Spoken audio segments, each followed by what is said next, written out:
You're a secret agent undercover. Today, you're gonna visit a small town on a difficult mission. You need to download all the data from computers located on the 60th floor. If everything goes well, you'll get a promotion. Be careful not to make a mistake. The town's on a remote island. Your boss gives you a city map with the target marked on it. You suit up in ordinary clothes, take a flash drive, a flashlight, a lighter, a phone, and a flare. You reach the island in a small boat. You get out on the shore and you see 3 roads marked by signs. There are skyscrapers in the first sign. A hut is in the second one. The third sign has trees in it. Which road will you choose?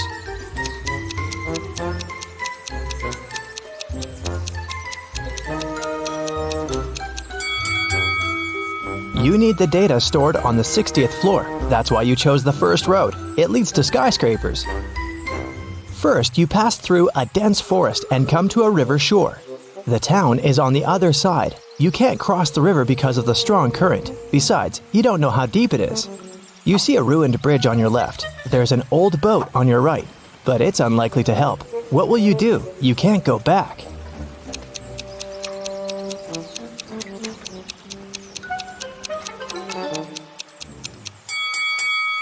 Look, there's a hatch in the grass. It seems to be an underground tunnel passing through the river.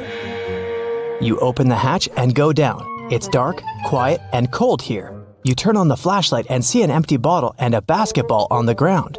You direct the light further and see, wow, it's a creepy girl with long black hair. She's just staring at you, saying nothing. You're scared, but you're not gonna run. This girl is not real. But how did you know that?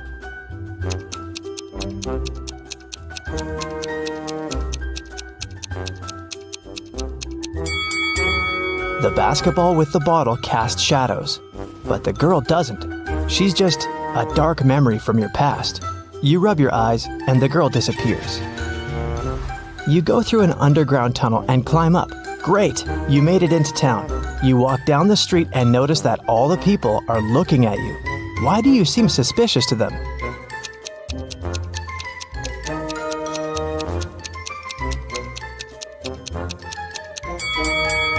You've just come out of an underground tunnel. Your clothes and face are pretty dirty, so you're gonna stand out a bit.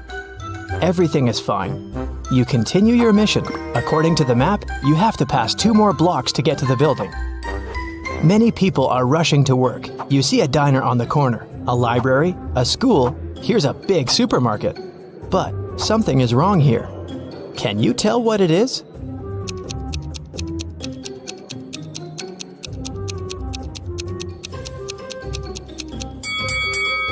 There are no cars on the roads. You're approaching the skyscraper. You try to open the door, but it's closed. Take a look around and decide how to get inside. You have 3 options: a fire escape, a hatch, and find out yourself.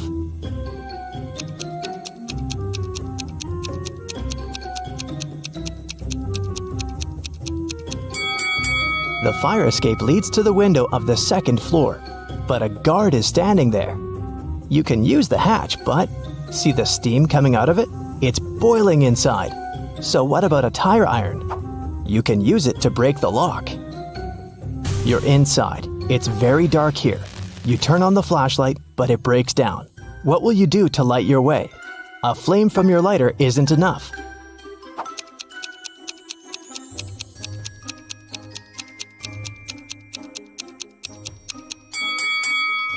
Look at the windows. They're all covered with curtains. Just pull them aside and let the light in. Great. You walk through the spacious hall and hear the flapping of wings. You're looking up. Oh no. Hundreds of bats are flying towards you. You need to hide as fast as possible. There are 3 elevators ahead. Which one will you choose?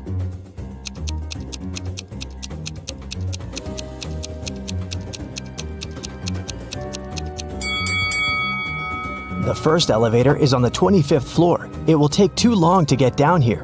The number 0 is above the 2nd elevator. The 3rd elevator doesn't show any numbers, so it doesn't work. So, the 2nd elevator it is. You press the button of the 2nd elevator and quickly go inside. You push 60 and lift up. The elevator gets stuck on the 35th floor. The lights turn off. You open the hatch and climb onto the roof. you see two other elevators coming up to you from below. Which one will you jump in? There's a fire in the first elevator. The second one fills with water. What will you choose to survive?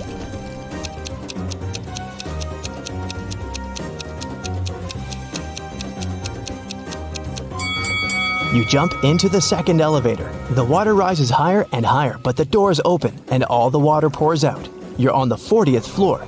It seems that using elevators is a bad idea. So you decide to climb 20 floors by stairs.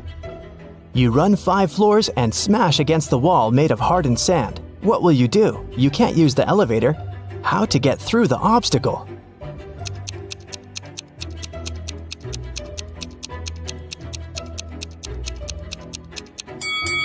See the flashing fire safety sensor? Use your lighter to activate it. It's done. The water is splashing out of the ceiling and flooding all floors. It moistens the sand. The wall turns into dirt and melts. You go higher and meet a huge growling lion on the 50th floor. You run away, but then you stop. It seems the lion isn't real. How did you know that?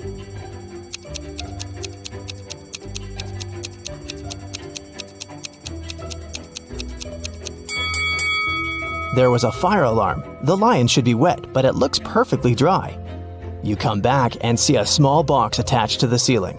A hologram beam emanates from it.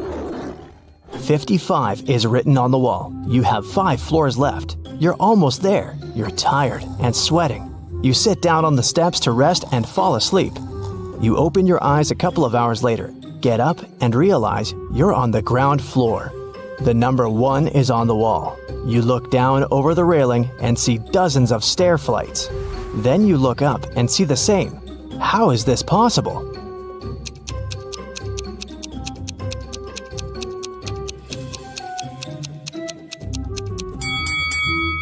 You're still on the 55th floor. Someone's just painted 1 over the numbers. Look, they left a bucket of paint and a brush nearby. You touch the number and feel the fresh paint. You move 2 floors up and meet 2 big guards. They block your way and say, "Only a smart one can pass, so solve our riddle." A young pirate is sailing to an island. A ship with 20 people on board goes towards him. Each of these people has a talking parrot. Each parrot has feathers of 3 colors, red, orange, and blue. A flea lives on each blue feather. How many fleas go to the island?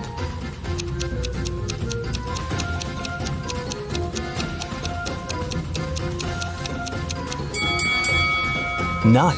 The pirate is sailing towards the island and the ship approaches him. So it's going the opposite way. The guards scratch their heads and let you pass. You move another 2 floors up and notice no numbers on the walls. How many floors do you still have to go?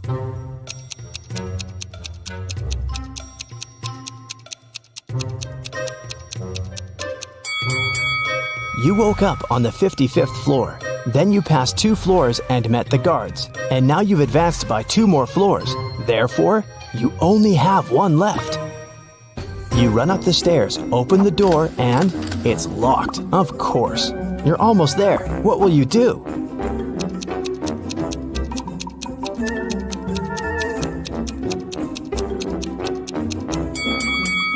Use the fire escape outside the window. You're climbing the ladder. Birds are flying by. Don't look down. Don't look down, you're telling yourself. You get to the window and jump inside the building. You take the flash drive out of your pocket, but stop. There's no computers here. You only see a dozen of exercise bikes. What's happening? How to complete the mission?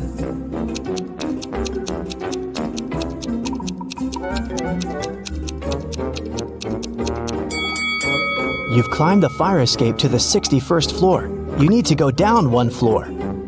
The door heading downstairs is locked. There are no elevators here.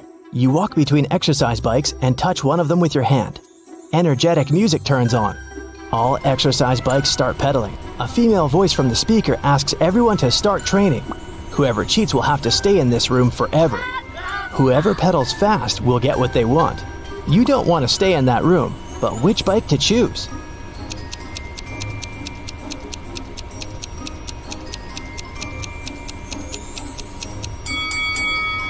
There's only one bike that doesn't pedal itself. It's on the other end of the room. Get on it. You quickly start pedaling and notice the floor is going down. The harder you work out, the lower you go. Sweat is pouring off you like a stream. You jump off your bike and see a huge computer. You stick the USB into it and copy all the data. The alarm is activated. You can smell the smoke. It's a fire. It comes from the lower floors. The files are copied. You put the USB in your pocket and run to the roof. The building is burning. You don't know what to do. At this moment, the phone rings. "Is it done?" a voice asks.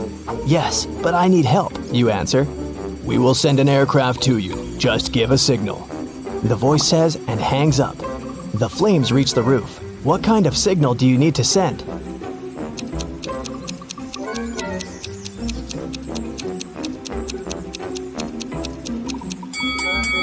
You have a flare, remember? You release the signal rocket in the sky. A few seconds later, a plane appears. It throws a ladder down to you. You jump on it and fly away. Mission complete. Eddie and Lucy decided to go camping in the forest for the weekend. However, they didn't know that it was protected by an angry spirit who didn't like intruders. He appeared in front of them and said, "You have set foot into my forest uninvited. You will not be able to leave. Forget your home. With it, you will never be reunited." "We apologize. We didn't know the forest belonged to you. Please let us out. We won't ever come back," Lucy cried.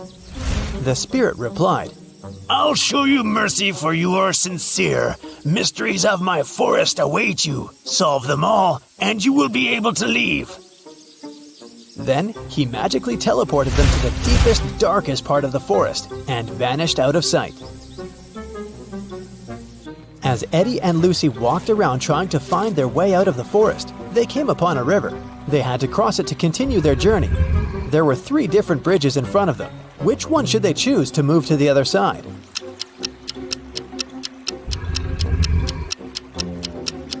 Do you see the weird river monster hiding under the stone bridge? It looks dangerous.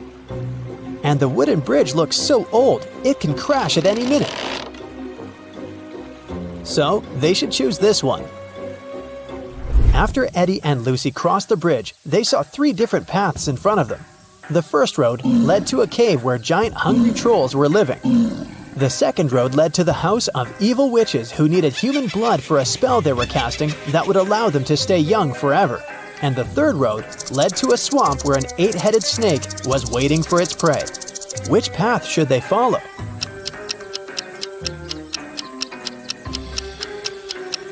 They should choose the third road because if you look carefully, you can see that up ahead, the road is forked too. It means that there's a 4th path they can take if they continue walking on this one, and they won't end up in the swamp after all. When they arrived at the end of the 4th path, they saw a wizard's hut. They thought he might be able to help them, but the gate was locked. When they tried to force it open, a magical quill came flying towards them from one of the windows of the hut and started writing a riddle in the air. "The only being who can let you in is my familiar Arthur the Owl. He must be sleeping on a tree at this hour. To convince him, you must bring him his favorite flower. Yet, if you cannot spot him in the next few seconds, I can't help you, and forever in this forest you'll have to wander." Can you spot where the owl is?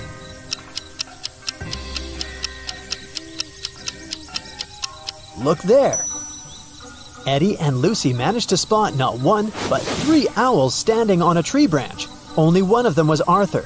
If they don't figure out which one of them is Arthur, they won't be able to get help from the wizard.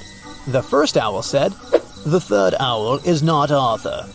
The second owl said, "I am not Arthur." And the third owl said, "I am Arthur." However, only one of them was telling the truth, and the others were lying. Can you figure out which one is Arthur?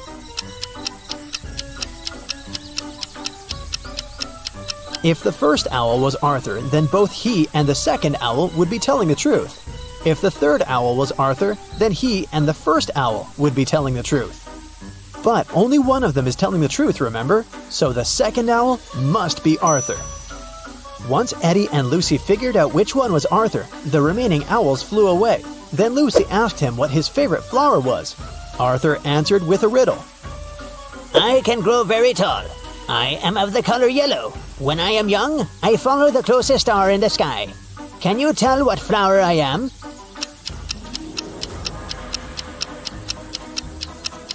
Arthur's favorite flower is the sunflower. Eddie and Lucy had to bring a sunflower to Arthur for him to let them in. They asked him where they could find one, and Arthur told them that they could get it from the sunflower field that was located between the cornfield and the wheat field. When they asked which direction they should go, Arthur said this: If you went east, took a right turn, covered some distance in that direction, then took a left turn, and finally took another left turn, which direction would you be facing? That's the direction you must go. Can you tell what direction that is?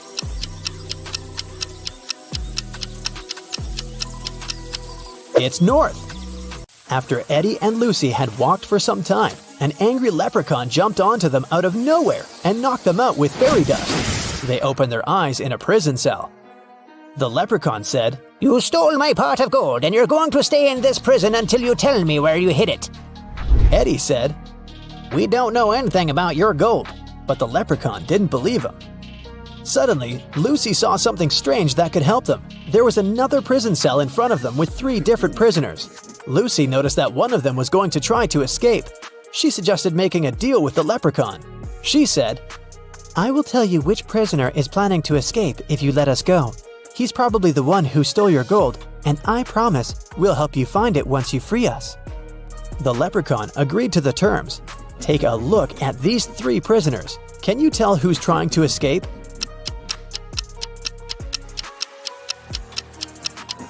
It's the 3rd prisoner. He has a map sticking out of his pocket. He must be up to something.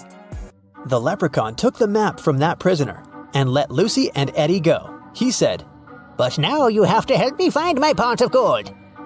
Lucy noticed a couple of notes at the back of the escape map. The first one said, Find the pot of gold in the fields of gold. What do you think that means?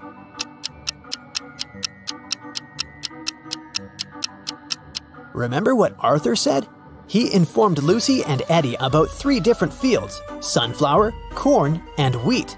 These 3 things are all yellow or golden. It could only mean that the leprechaun's pot of gold is in one of these fields. The road from the leprechaun's prison to the fields was foggy. They lost their way and arrived at part of the forest that even the leprechaun didn't even know about. Eddie immediately noticed 3 unusual things. Can you spot them?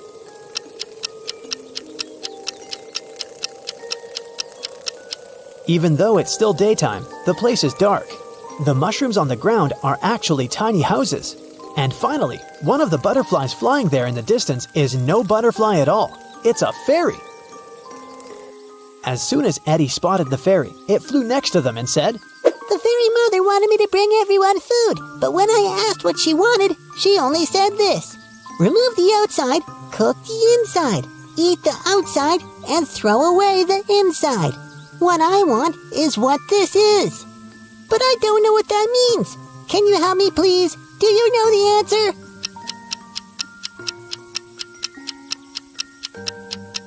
It's a corn on the cob.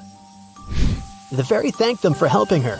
Lucy then told her that they were actually on their way to the sunflower, corn, and wheat fields, but they had lost their way. The fairy told them she was going there to get the corn on the cob, or 2. They all followed her and arrived at the fields. After the fairy got her corn, she asked them what they were looking for. The leprechaun said, We're looking for my pot of gold. The fairy told them that there was a maze in all 3 fields. At the center of each maze, there was a pot of gold, but only one pot had real gold in it, and the others were fake. The real one was in the maze that had the shortest way from start to center. Can you tell which one that is? It's the sunflower maze. The leprechaun, happy to get his gold back, bid farewell to Eddie and Lucy. They picked a sunflower for Arthur and headed back to the wizard's hut. On their way there, they heard a scream. They ran toward it and saw 3 princesses.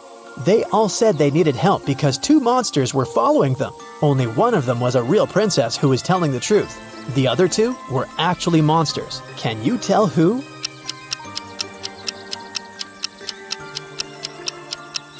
The real princess is the second one. If you look closer, you can see that the first princess has a monster's tail, and the 3rd princess has tiny ogre ears. so she would be one of the monsters chasing the real princess too. After helping the princess, Eddie and Lucy arrived at the hut and gave Arthur the sunflower. In return, he let them in. The wizard greeted them and asked what he could do for them. They said they wanted to get back home. The wizard said he knew a spell to open a portal, but the special ingredient he needed was coded. The wizard showed them the page in the spell book. Can you tell what the special ingredient is?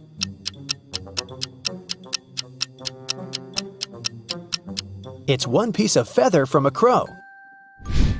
The wizard prepared the spell, but something went wrong with it, and instead of one, 3 magical portals appeared. Behind the first one, they could see a knight holding an axe. Behind the second one, they could see a robot shooting lasers from its eyes.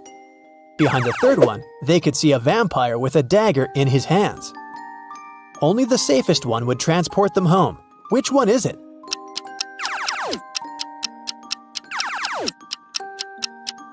It's the door with the vampire, of course. The dagger is silver, and vampires can't touch that. That must only mean he is not a real vampire, maybe some guy in a costume.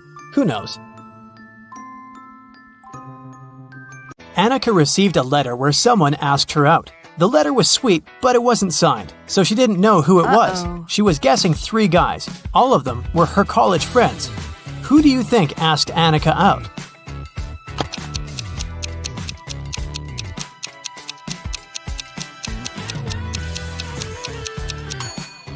Look at this sign at the end of the letter. This guy has the exact same tattoo, so I bet that the letter is from him. An office was robbed and police arrived for an investigation. The money was stolen from a drawer, but there was no trace of breaking in. The lock was fine and the windows were all locked. Look around and try to guess how the robber broke in.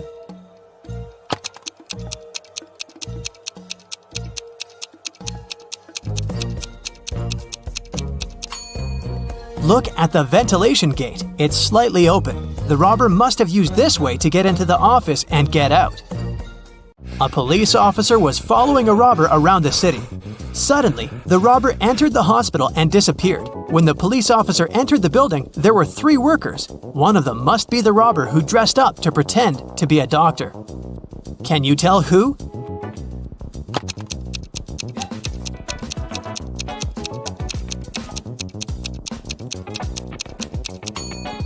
It's the man in the middle. Look at his badge. There's a picture of a woman on it. He must have put on the first pair of clothes he noticed.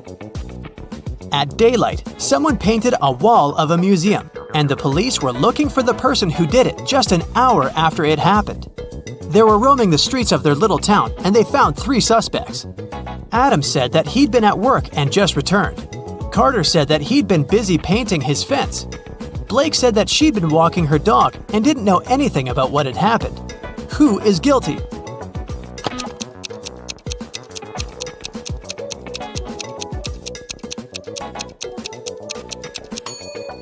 It's Carter. He has paint on his hands, and it indeed goes in line with his alibi that he was painting the fence. But his fence is red, and the paint on his hands is blue, just like the painting on the museum's wall.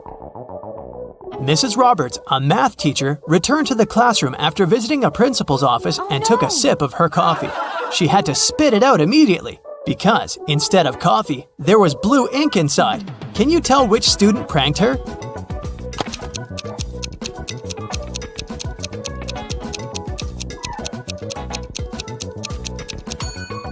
It's this one. Look at his hand. It has ink stains on it. Mrs. Taylor works in a selection committee of a big organization specialized in sustainable and green development. There is an open position for a researcher and she's looking through the applicants. Many of them are fake, either sent by underqualified people or generated by robots. Her task is to filter out real applicants and she needs your help. Let's start with this one. What do you think? Is it a real application?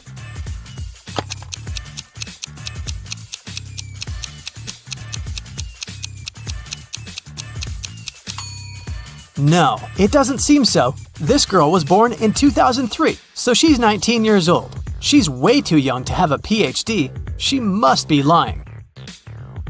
Okay, here's another one. What do you say?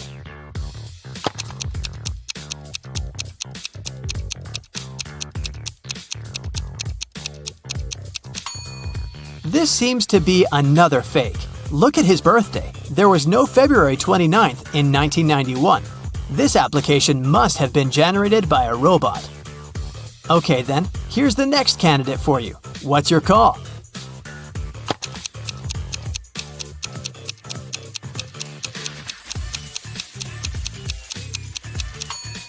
This young lady seems fine. I'd recommend considering her. Here's another candidate. What do you say?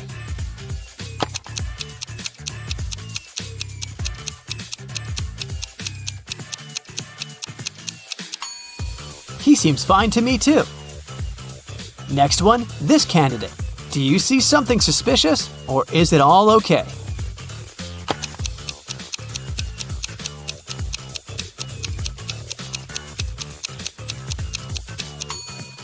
Of course not. Look at the photo. It's some random photo of a cat. People don't use such pictures in their CVs. It must be a computer-generated fake. Okay, one last candidate to consider. In or out? What do you think?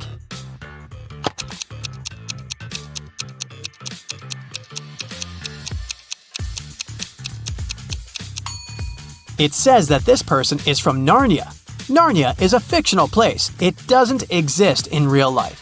So this CV must be fake too. A woman called the police and reported that she was robbed. She said that she was in a restaurant bathroom, fixing her makeup when someone attacked her from behind. She couldn't see the person and didn't know what they looked like.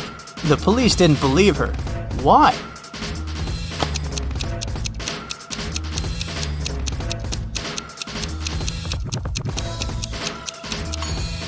The woman was fixing her makeup, so she was looking in the mirror. If someone tried to approach her from the back, she would definitely see the person. So she lied and made up the whole story. Mrs. Cook went on vacation with her 3 daughters, Kaya, Ruby, and Emma. They were on the beach, and Mrs. Cook had to leave to solve some business issues. The girls stayed, but their mother banned them from going into the water without her supervision. So, they were supposed to read or build sandcastles. When Mrs. Cook returned, she knew that one of her daughters didn't listen to her. Which one?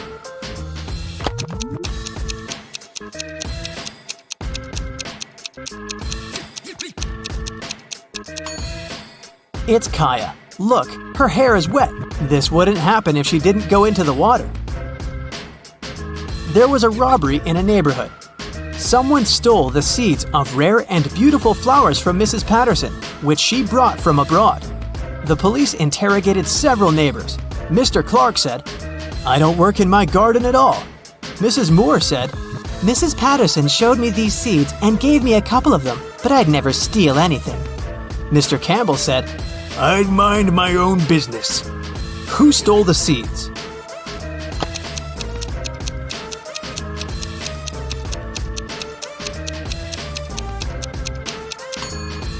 It was Mr. Clark. He said that he didn't take care of his garden, but his garden looks way too nice to be abandoned. In a parallel universe, it's only allowed to have fun and eat candy. No one ever reads or studies. Mrs. Relham came back home after a long and fun day at a club and asked her daughters what they'd been doing. Hannah said that she'd been watching TV all day. Elle said that she'd spent a day in the water park. Ava said that she and her friends had had a candy-eating marathon. Still, Mrs. Relham could tell that one of her daughters lied and had actually spent all day studying. Who was it?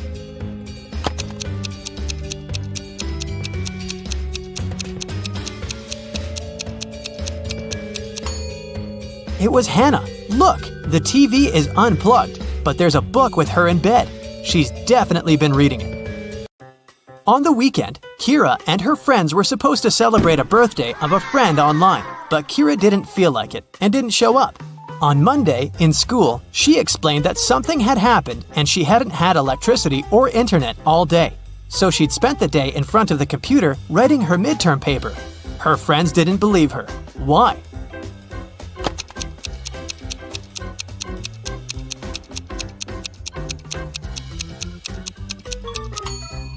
If there was no electricity, she wouldn't be able to work on her computer because it doesn't work without electricity. I'll keep checking how attentive you are, and here are some more tasks for you. Now I'll show you 2 apartments and you have to figure out which one of them was robbed. Ready to start? Here's the first pair. What do you say?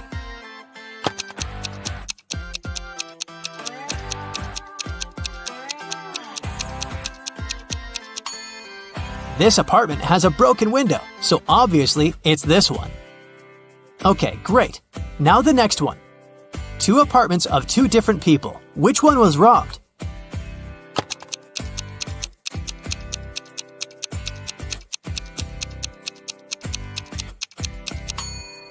This one is way too trash to be a regular mess. I bet it was robbed. Another pair of apartments. Can you see which one someone had broken in?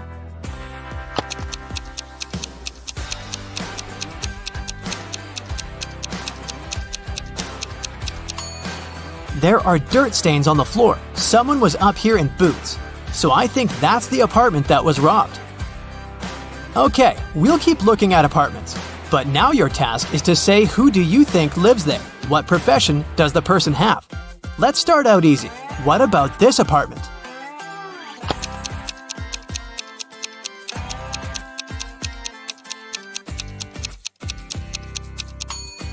Paintings, brushes, it definitely belongs to an artist. What about this one? Do you have any ideas?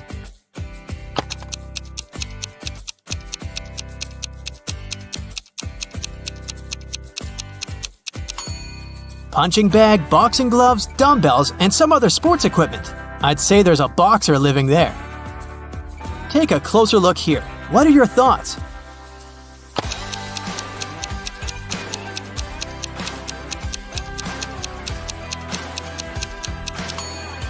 A huge desk, many monitors and keyboards, a microphone, a headset, posters of some video games. I bet it's a room of a gamer or streamer. What about this nice and clean room? Do you see something that could give away the profession of the person who lives there?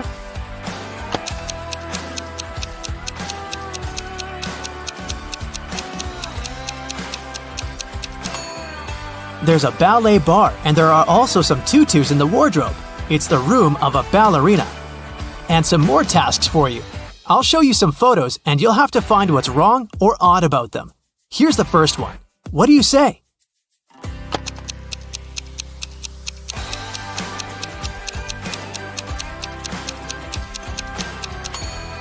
There are people on the surface of the moon, but they're not wearing any spacesuits. Another space-related picture. Do you see a mistake?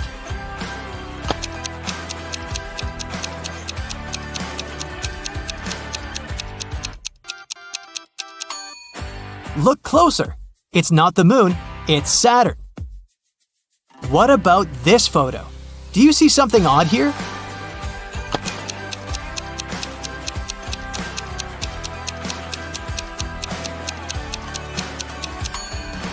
Look at the way this guy is eating a banana. Just look at this. A car has crashed into a restaurant window, smashing it. Detective Harris has come to investigate the case. There are 2 suspects, Julie and Douglas. But each of them claims that the other person did it. Can you help the detective figure out who is lying?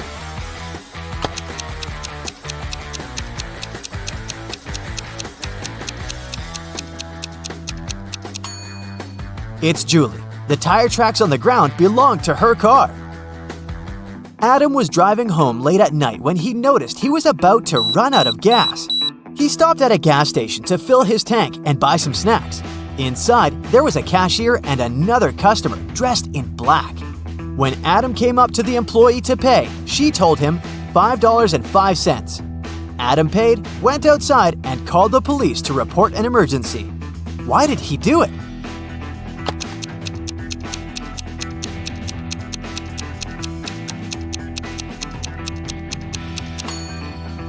The cash register showed 1835, but the cashier said 505, which looks like SOS. Detective Harris was walking along the street when he heard some noise. He decided to check out what had happened. It turned out that some man had grabbed an elderly lady's bag and run away. The detective ran in the direction the witnesses showed him. After he turned the corner, he saw 3 doors. He knocked on the first one. The apartment owner, Patrick, opened the door. The man told the detective he'd just returned from a long run. Another man, Jerry, opened the second door. He said he'd been playing basketball behind his house. The third apartment belonged to Raymond, a musician. He had just finished composing a new piece of music. After talking to all these people, Detective Harris understood who the criminal was. Have you figured it out?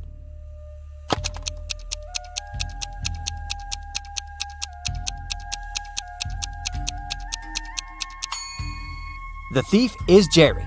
He claimed he'd been playing basketball, but he was holding a football while talking to the detective. Sarah and her sister Mary were doing some shopping. When they were leaving a grocery store, Sarah pointed at some young man and exclaimed, "Look, my nephew is over there!" Her sister replied, "Oh right, but it's not my nephew." How is it possible?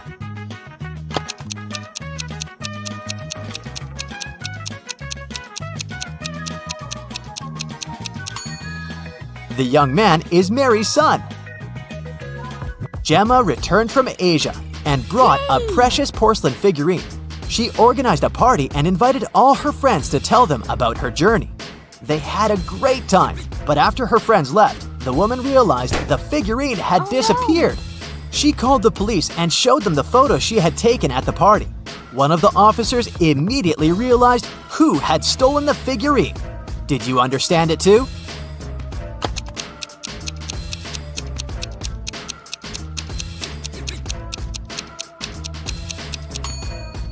It was this girl. She hid the figurine under her hat. At 9 a.m., Ethan got a call from his friend, an owner of a large business.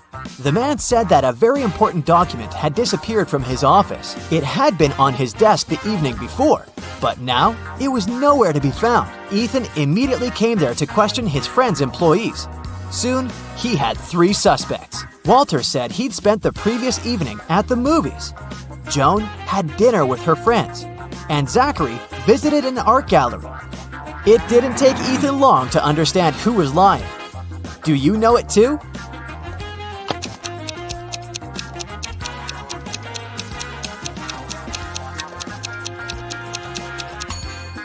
It was Walter.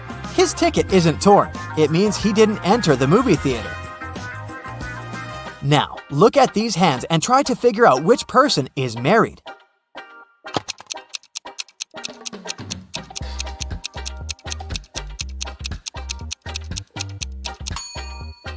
If you look at the first hand attentively, you'll realize it doesn't belong to a grown-up person. On the second hand, there is a mark left by a ring, but there's no ring itself. It must mean that the person is no longer married. On the third hand, there's no ring either, but it's the right hand, and we wear wedding rings on the left hand.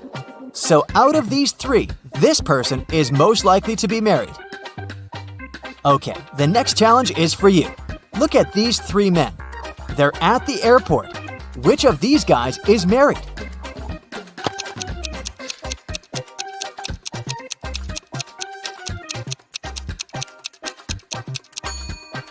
All of these men are holding their passports and tickets in their hands. None of them is wearing a wedding ring. But pay attention to the man sitting on the bench. On his ticket, it's written, "Family discount." So, he must be the one who's married. Now look at this picture attentively. Does anything strike you as strange?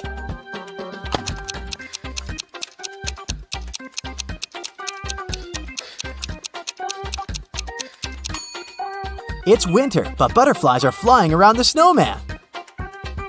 Now, try to figure out what's wrong with this image.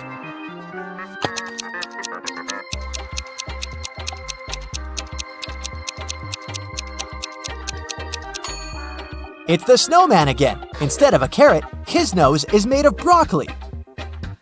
And the last image for you to analyze.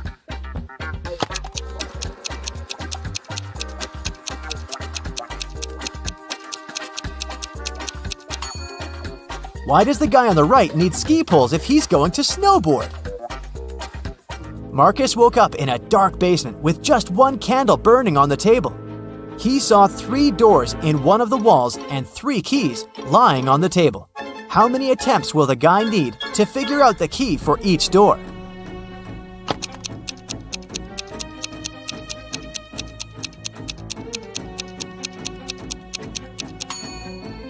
He'll need 6 attempts at the most, 3 of them for the first key, 2 attempts for the second key and 2 remaining doors, and just 1 attempt for the last key.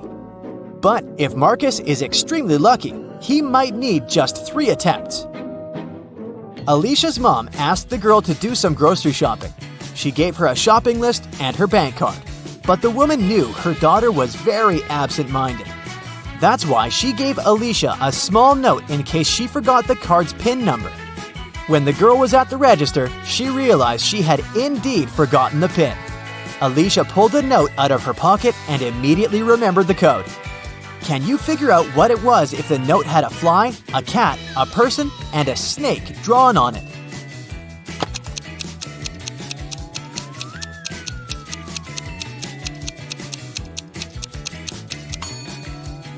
The PIN was 6420. Alicia just had to count the number of legs of each creature. A fancy restaurant in Los Angeles was offering a promotional deal. A married couple could eat at the restaurant for half price on their anniversary. To prevent scams, the couple would need proof of their wedding date. On a Thursday evening, a couple entered the restaurant and claimed it was their anniversary, but they didn't have any proof. The restaurant manager was called to speak with the couple. When the manager asked to hear about their wedding day, the wife said, "Oh, it was a wonderful Sunday afternoon. Birds were chirping and flowers were in full bloom." After nearly 10 minutes of ranting, she told the manager that today was their 28th wedding anniversary. How lovely. The manager said. However, you do not qualify for the discount. Today is not your anniversary. You are a liar. How did the manager know it wasn't their anniversary?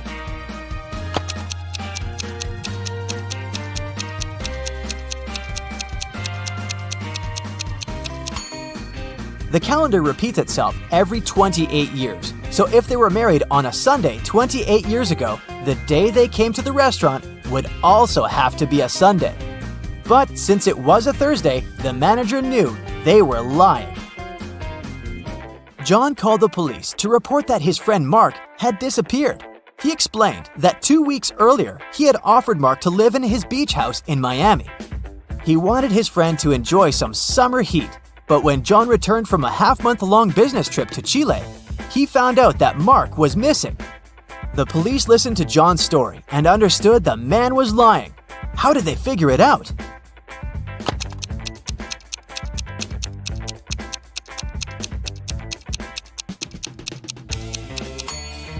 If it was summer in Miami, it was winter in Chile. And still, John came back suntanned. It means he hadn't been to Chile. Maya was in the gym doing the workout her personal trainer had prepared for her. It was tougher and longer than her usual ones. Exhausted, Maya returned to the changing room only to find her expensive bag gone. Oh no! She immediately called the police. They had 3 suspects. Maya's trainer said that he had been preparing a new program for his clients. Emma, another gym goer, said she had been running on a treadmill for 2 hours. The cleaner said he had been washing the swimming pool. Who took Maya's bag?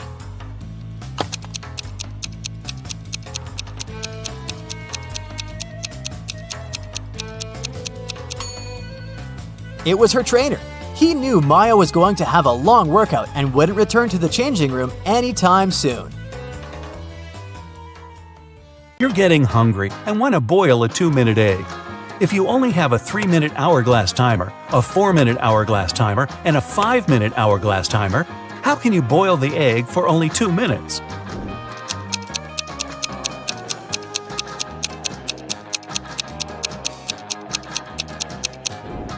When you see the water boiling, turn the 3-minute timer and 5-minute timer over. When the 3-minute timer runs out, you need to put the egg in the boiling water.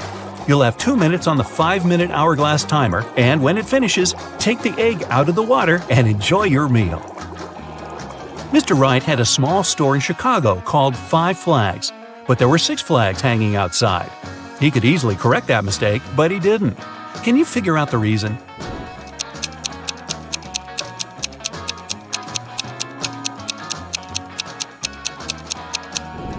At first, it was just a mistake, but later Mr. Wright noticed that people would often come to his store to tell about that problem, which increased his sales. A wise king realized he was tired of all the hard work he had to do, so he decided to find someone who could replace him. He decided to make a challenge, and the one who nails it will become the new king. Anyone who wanted to take the throne needed to put a whole cucumber into a glass bottle without cutting the cucumber or damaging the bottle. The participants had a week to do it. This challenge seemed to be impossible, so only 5 people decided to take part, and there was only one winner. How did he put the cucumber in the bottle?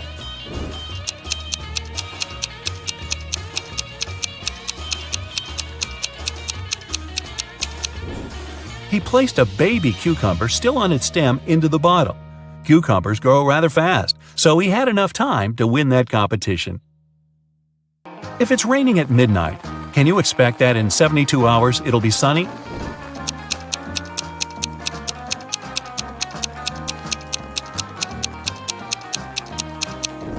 Nope, in 72 hours it's going to be night again. You see a bathtub filled with water. You have a spoon, a cup, and a bucket.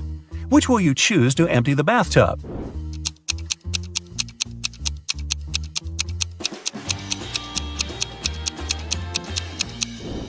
Obviously, choose to pull out the plug. Allison majored in math at university. Her roommates wanted to test her intelligence. They took 3 envelopes and wrote short messages on them. Then they put the answers to Allison's exam questions in one of the envelopes. Only one envelope had a truthful message written on it. The other 2 were false. Allison wasn't allowed to open the envelopes and could only pick one. The first message read, "There are no exam answers here." The second was, "The exam answers are here." And the third message read, "The exam answers aren't in the second envelope." Which envelope should Allison pick?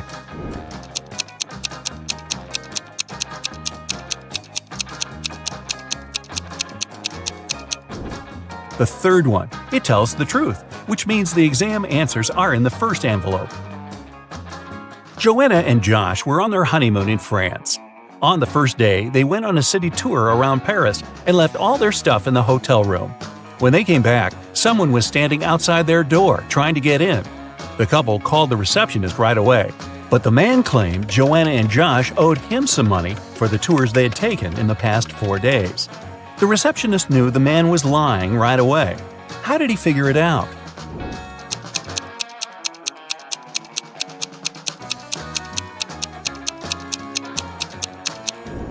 It was the couple's first day in the hotel. Russell and Anna were on vacation. One day, Anna told Russell she couldn't go to the beach with him because she was feeling unwell.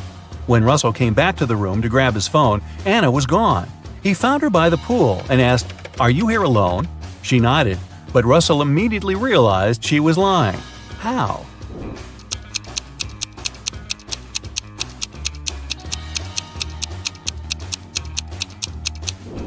There were 2 soda pops on her table and 2 fruit platters. Apparently, this was also going to be Russell and Anna's last vacation together. Gregory was on a mission to take some nature photos for his blog. As he was walking through the forest, he fell into a deep pit. He tried to climb out of it, but in vain. When he held onto one rock, it gave away, and water started to pour inside. The pit was filling fast. Gregory saw a deflated ball, an empty barrel, and a piece of wooden board. What should he use to get out of the pit?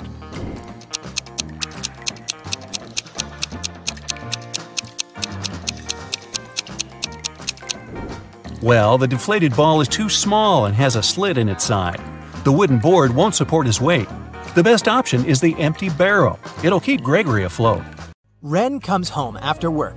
He lives with his girlfriend Maya, but she's absent, which is strange because she works from home. Ren finds this note on the fridge. After looking through the note, he calls the police and says, "Please come over. Someone kidnapped my girlfriend." How did he know?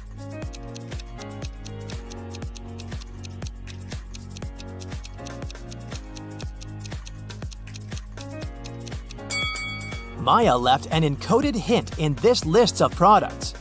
The number shows which letter you should take away from each word. I from fish, A from apple, M from watermelon, and so on. And finally, we'll get I am kidnapped. The police search Ren's apartment for clues. They find a fresh postcard from Maya's ex-boyfriend Frank among her documents. There's a weird poem on the back of the postcard. Frank is a literature teacher. He was always good at writing, and he couldn't make such mistakes. The officer reads the poem and realizes that Frank kidnapped Maya. How did he know?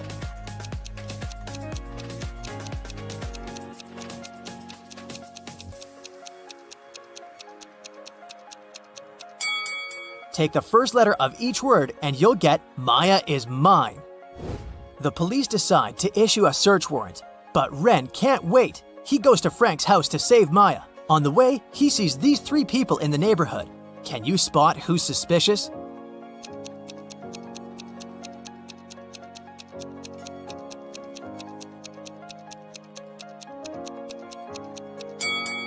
The blind guy. How would he use this common camera? Ren tries to open Frank's door, but it's locked. He has to enter a 6-number code. Can you help him?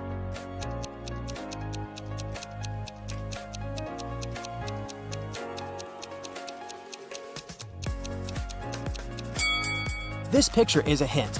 If we count all the points of intersection of the circles, we'll get the code 237640. Ren enters Frank's house and spots 3 odd details right away. Can you see them too?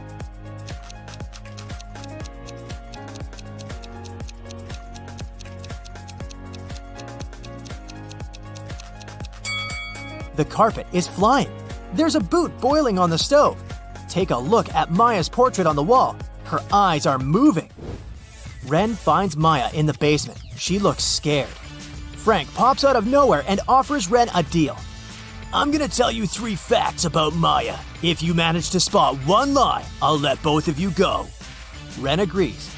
Maya and I met at college. Snakes are her biggest phobia, and Maya was the first woman who I kissed. Can you help Ren spot one lie?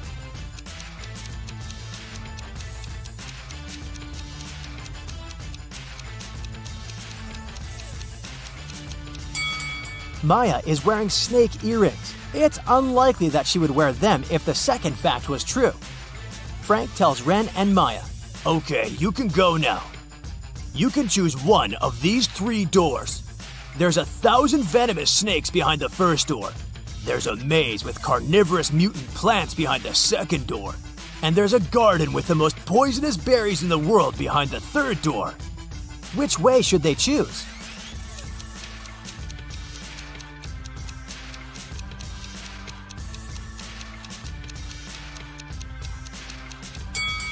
The third one.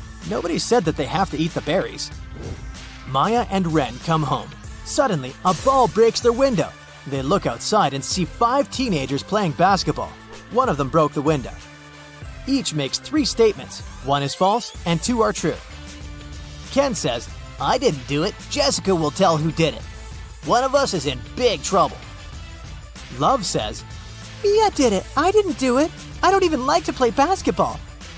Victoria says, I didn't do it. Mia and I are good friends. Jessica doesn't know who did it. Mia says, Love lied when she said I broke the window. I had never seen Victoria before today. I've never broken a window in my life. And Jessica says, I saw Mia break it. I didn't break the window. I want to go home. Who broke the window?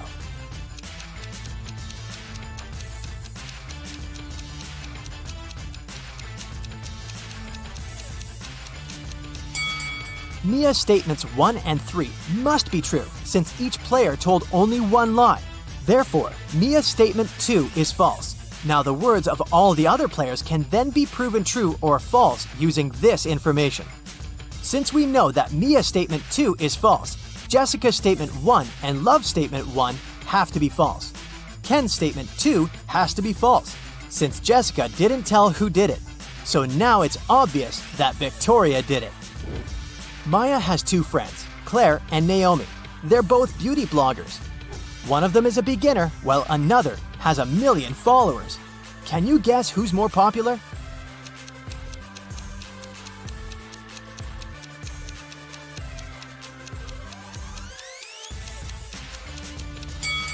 Naomi has more subscribers. She has a 1 million gold award from YouTube hidden on her shelf. Also, take a look at Claire's phone. She's watching Naomi's video and repeats after her.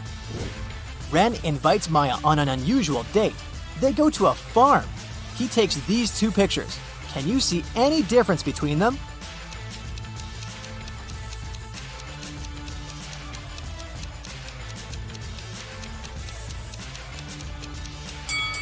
Here they are. Ren's landlord is selling his apartment, so he asks Ren and Maya to move out. Ren decides to take some extra job to raise his income so that they could afford to rent a cozy cabin in the woods. He's been working as a graphic designer all his life, but now he's open to new options. Can you help him find the most reliable offer on his wall?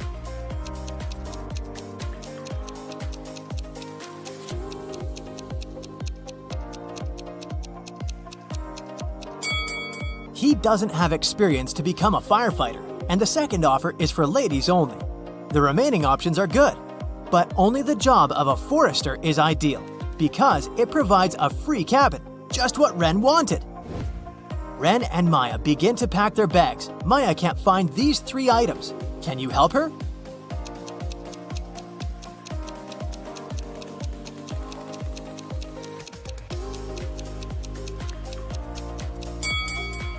Here they are. Maya and Ren are visiting the local farmer's market. Can you find a ghost among all these people?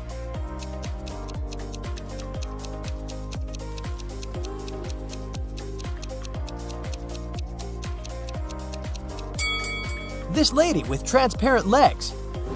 Finally, Ren and Maya arrived at their new cabin, but it's locked. They find this weird note on the door. Can you help them solve this mystery?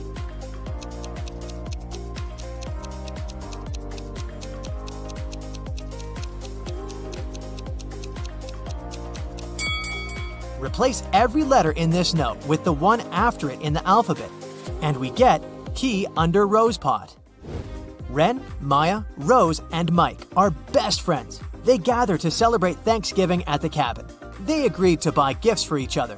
Ren buys a little statue, Maya buys a bottle of perfume, Mike buys a watch, and Rose buys a phone. The gifts were packed in identical boxes. Finally, the friends exchange gifts. Everyone gets someone else's box. Mike got neither a statue nor perfume, and Rose got the watch. What did Ren get?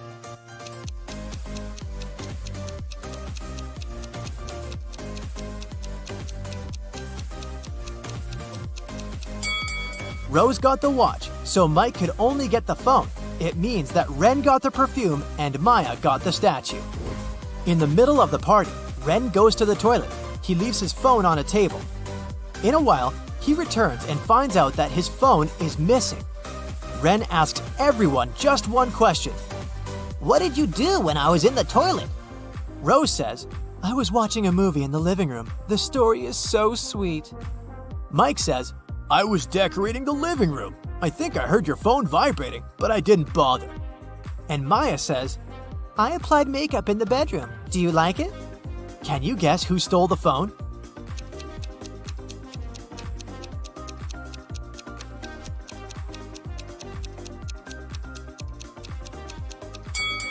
It was Mike. Ren didn't mention that his phone was gone. Maya is having brunch in a cafeteria. She's the only customer. The waitress brings her food. Maya opens a pot with soup and sees a huge spider. But thankfully, it's a toy. One of these 3 cafeteria workers pranked Maya. Can you guess who?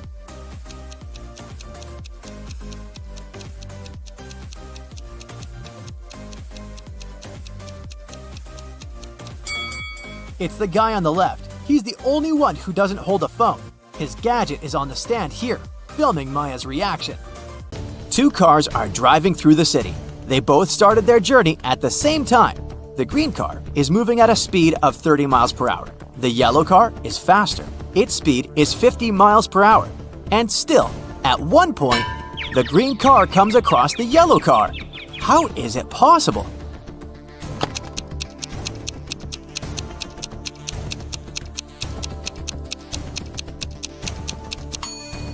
The cars are traveling in opposite directions. Aaron is a detective who has to work undercover at a luxurious resort. The police suspect that the hotel owners are involved in some shady deals. Aaron's task is to sneak into the manager's office and check his documents, but the door is locked, and there's a combination lock. Aaron has to figure out the password. The detective knows he needs to solve a math riddle, and the answer will be the code. As soon as he punches in the code, the door opens. What is the correct number?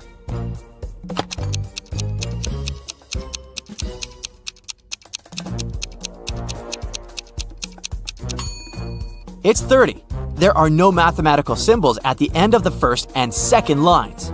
It means the whole thing looks like this. A very famous painting disappeared from a museum. Later, the police managed to find it, but there was a problem. They found not one, but 3 paintings. Only one of them is original. The others are just copies. Can you help the police figure out which is the original painting?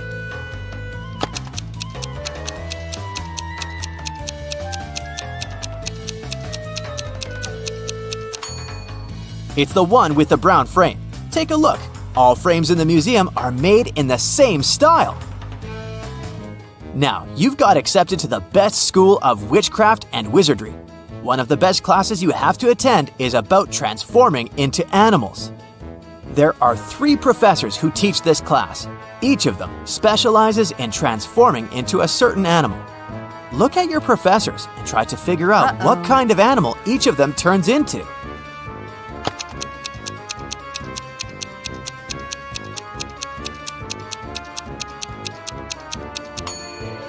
Have you noticed that the first professor has a forked tongue? He must transform into a snake. The second professor has a lion's tail.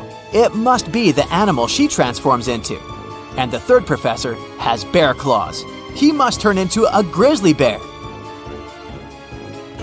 Maria was a princess and the heir to the throne. One day, an evil witch lured the girl into a magic forest. Maria got lost. Luckily, she had an enchanted pendant given to her by one of the king's magicians. It will help you find your way back home if you ever get lost, he said. Maria tapped the pendant, and 3 spirits appeared in front of her. The first spirit was an owl, the second was a butterfly, and the third spirit was a hawk. Unfortunately, only one of them knew the way back to the castle, and if Maria chose to follow the wrong spirit, she would find herself even further away from home. Can you help the princess pick the correct spirit animal?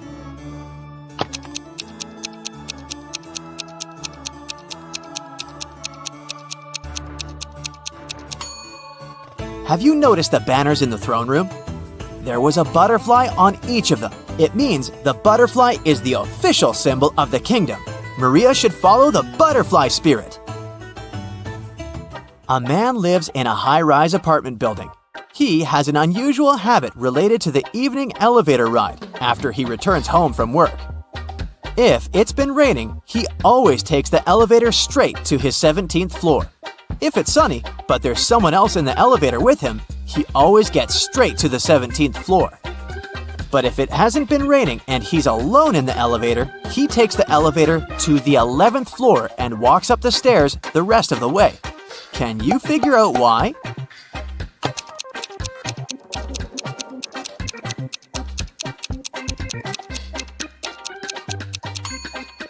The man is very short. He can only reach the button for the 11th floor. If someone else is in the elevator, he asks them to press the button for his floor. And when it's rainy, he uses his umbrella to press the button. Johnny, a party clown, is carrying 3 pieces of gold. Each of these pieces weighs 2 pounds. While walking, the guy comes to a bridge. It has a sign saying the bridge can only hold a maximum of 180 pounds. Johnny weighs 176 pounds. Johnny reads the sign and still safely crosses the bridge with all the gold. How is it possible?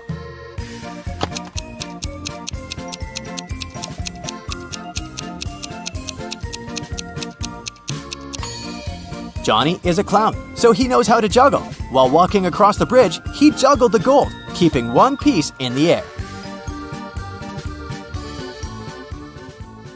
Julie worked in a Prada store in New York. Everything there was expensive, and most clients paid by credit card. But one day, she got a client who got a purse, a wallet, and a dress. All that cost her $3,990. But the woman decided to pay in cash. Julie refused to sell the items to the client and called the police. Why?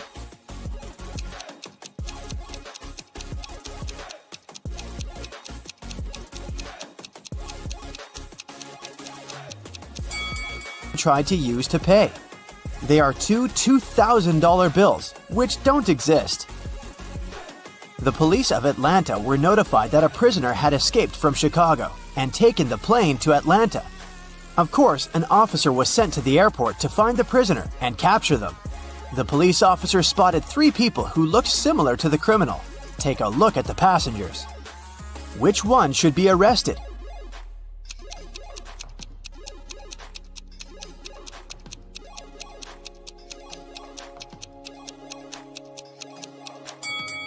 The prisoner must be this guy. He's the only one who doesn't have any luggage with him.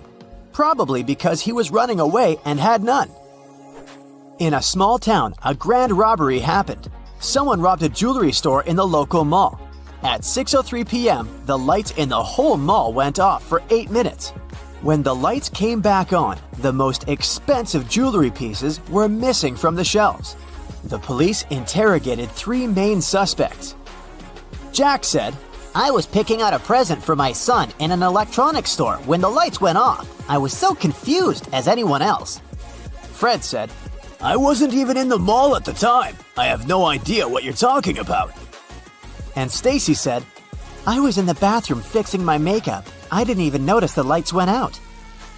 Who is the main suspect?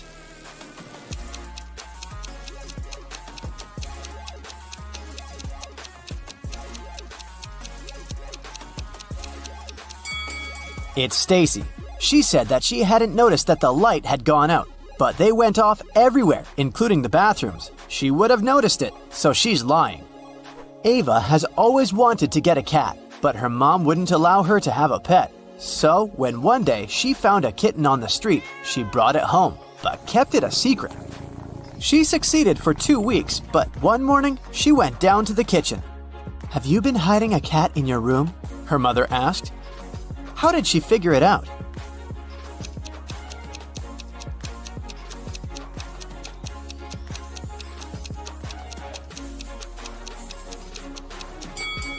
Ava is wearing shorts.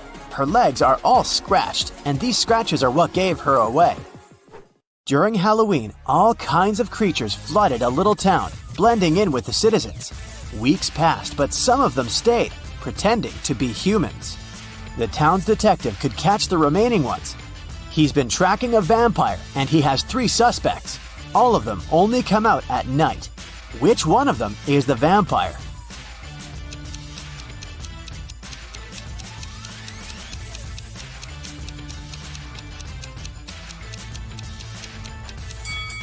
This guy is pale, but it doesn't necessarily mean that he's a vampire. This guy is wearing a silver chain, so he can't be one. But this guy doesn't have a reflection. This is definitely not a human. Ned works in a club, and his job is to check people's ID cards and not let inside any suspicious people or people below the age of 21. Take a look at these 3 ID cards and figure out who isn't supposed to enter the club. Okay, here's the first guest for you. What can you say about this man?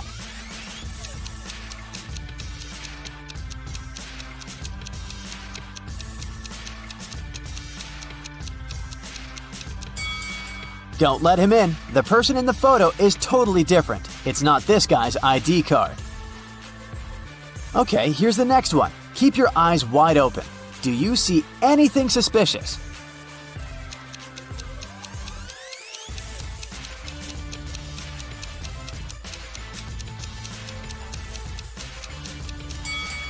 She seems fine. Let her in. Okay, the next one. Check it out and make your decision. In or out?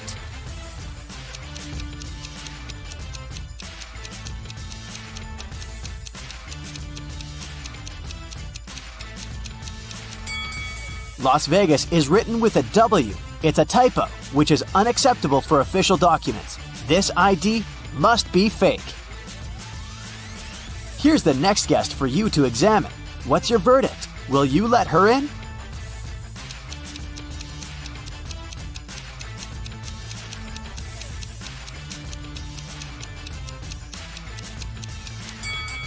She seems fine to me. It must be safe to let her in. What about this girl?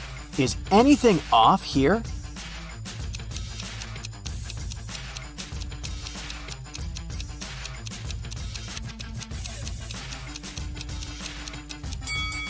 She seems fine to me too.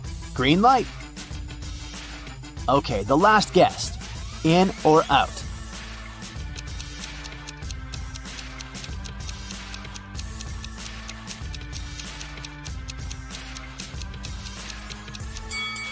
Look, the woman in the photo has a brown right eye and a green left eye. The real woman has a brown left eye and a green right eye. This is too suspicious. I wouldn't let her in. Amelia is a huge modern art enthusiast, and she wants to take her siblings to a new exhibition. A ticket for one person costs $18. A ticket for two costs $30. And a ticket for three costs $45. If she wants to pay as little as possible, should she invite her two siblings at once or go with each of them separately?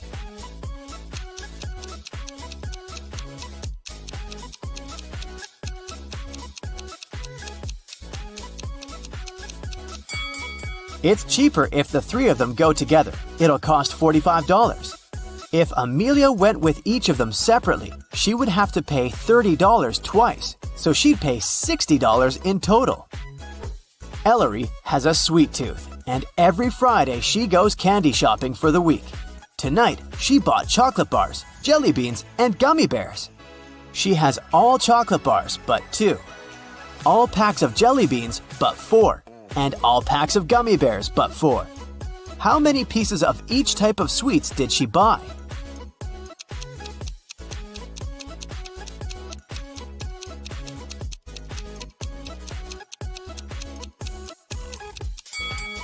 Chocolate bars are all but 2, which means that there are 2 packs of jelly beans and gummy bears together. So there's 1 pack of jelly beans and 1 pack of gummy bears. Chocolate and gummy bears are 4 together, so there are 3 chocolate bars. Ailu is a fairy living in her magical forest. Every day, she takes the same route for a morning flight to the lake. One Friday, she was flying to the lake when she met some other creatures moving towards her. There were 2 elves, 3 fairies, and a gnome. How many creatures were going to the lake that Friday morning?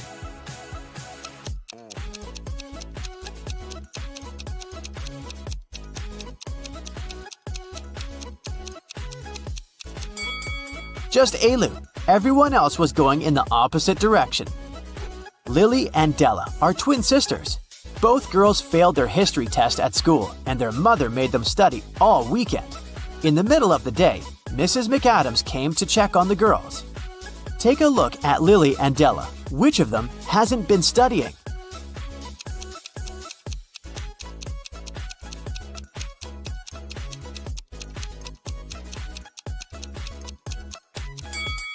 Della, the book she's reading isn't a history book, it's physics. She must have grabbed the closest book as soon as she heard her mother's footsteps. A rich lady was booking into one of the best hotels in the city. When she got her key, she noticed that her bags had been stolen. The police interrogated 3 main suspects. Mr. Collins said, "I wouldn't steal anything. I'm rich. I live in the penthouse on the 20th floor." Mrs. Jones said, "I've just returned to the hotel. I've been out all day." And Mrs. Smith said, "I wouldn't steal anything. I have too much stuff myself."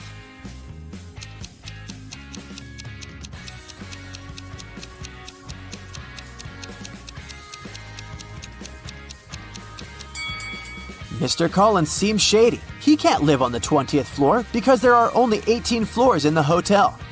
Amber participated in a game show, and she won. She got 3 exclusive gifts: a Givenchy purse, Armani sunglasses, and a Porsche. But here's a catch. She is to pick her presents herself by choosing between the original and a replica. You need to help her pick the correct prize. Here are two Givenchy purses. One of them is the original, and the other is a replica. Which one should Amber choose?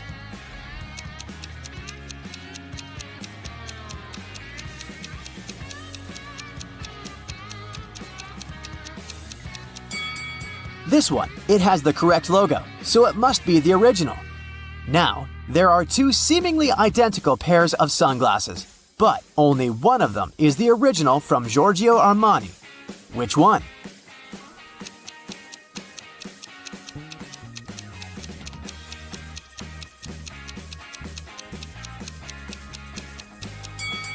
This one, with the correct logo. And finally, the Porsche. Let's see if you remember their logo.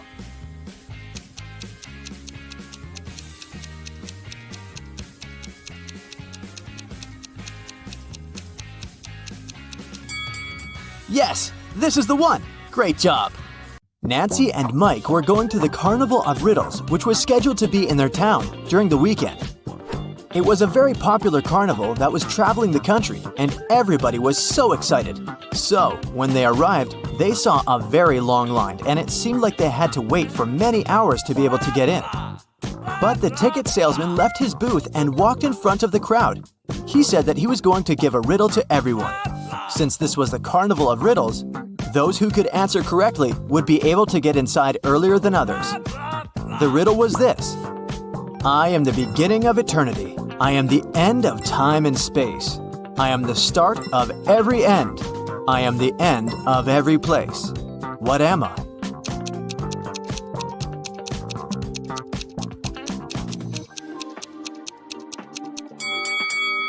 The answer is the letter E. Nancy and Mike were so happy that they knew the answer and didn't have to wait to get in. But even though they were able to move in front of the line, they still had to pay for the tickets. But they were so expensive. The salesman offered them another riddle. If they could answer it, he would give them a 50% discount. I have an X number of candy apples. If I count them by threes, the remainder is 2. If I count them by fives, the remainder is 3. If I count them by sevens, the remainder is 2. How many candy apples do I have? Mike was kind of a genius, so he knew the answer immediately. Do you?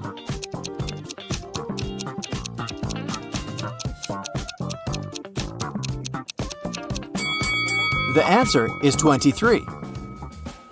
Nancy and Mike were glad to have been able to save some cash to buy snacks. Nancy wanted to get something sweet for herself and her brother, so they went to the candy booth. They had 3 options to choose from. They could either buy cotton candy, candy cane, or a candy apple. Which one should they pick?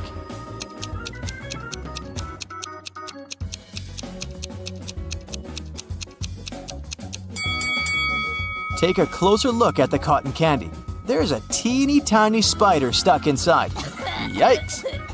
And did you notice that little apple worm inside the candy apple? That's never good. So, they should buy the candy cane. Before leaving the candy booth, Mike wanted to get a gumball too. However, when he inserted his coin into the gumball vending machine, he realized that something was strange. Hey! Do you see it too?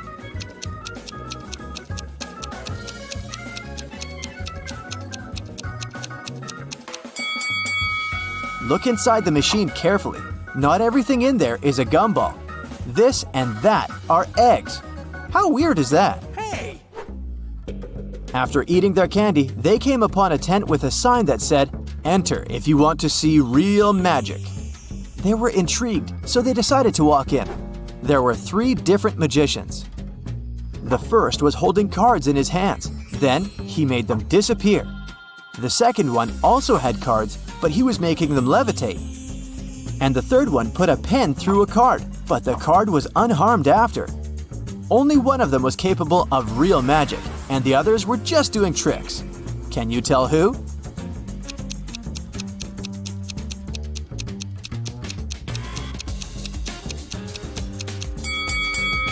Take a closer look at the first magician's sleeves. You can see a corner of the card. He didn't make them disappear, he just hid them. The second magician's cards are attached to a clear thread. You can notice it from where the sunlight hits. So the third one is the real deal. Mike was a fan of all things scary, so he convinced his sister to take the haunted house ride. As their cart moved inside the dark tunnel, they encountered 3 different monsters along the way: a zombie, a ghost, and a mummy. Little did they know that one of them was a real monster. Can you tell which one?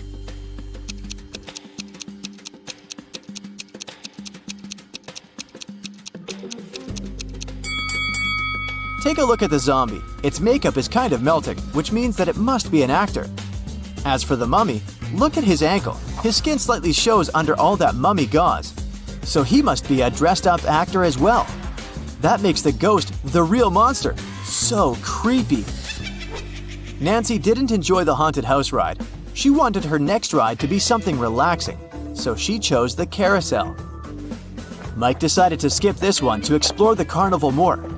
They agreed to meet later. When Nancy arrived at the carousel, she saw that all the horse seats were taken, except 3. But only one of them looked safe to sit on. Which one is that?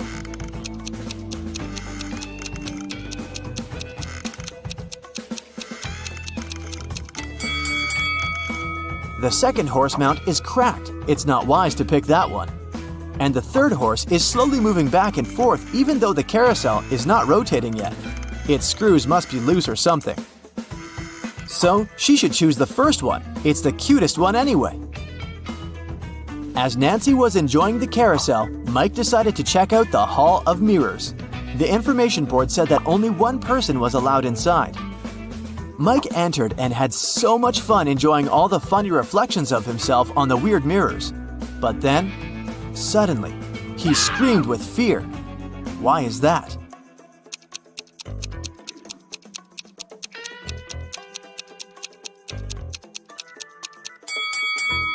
Take a closer look at the mirror reflections. One of them doesn't belong to Mike, so he is apparently not the only one inside, even though the sign said he would be. Mike was so scared of the unexpected reflection. He ran out of the Hall of Mirrors immediately, but as he did, he tripped on a stone and twisted his ankle. So he decided to visit the first aid tent to get some ice. When he walked in, he saw that the nurse was in panic and in no condition to help him out because there were 3 pregnant women sitting in front of her, all claiming they were going to give birth now. However, Mike noticed that one of them was lying and faking her pregnancy. Can you tell who?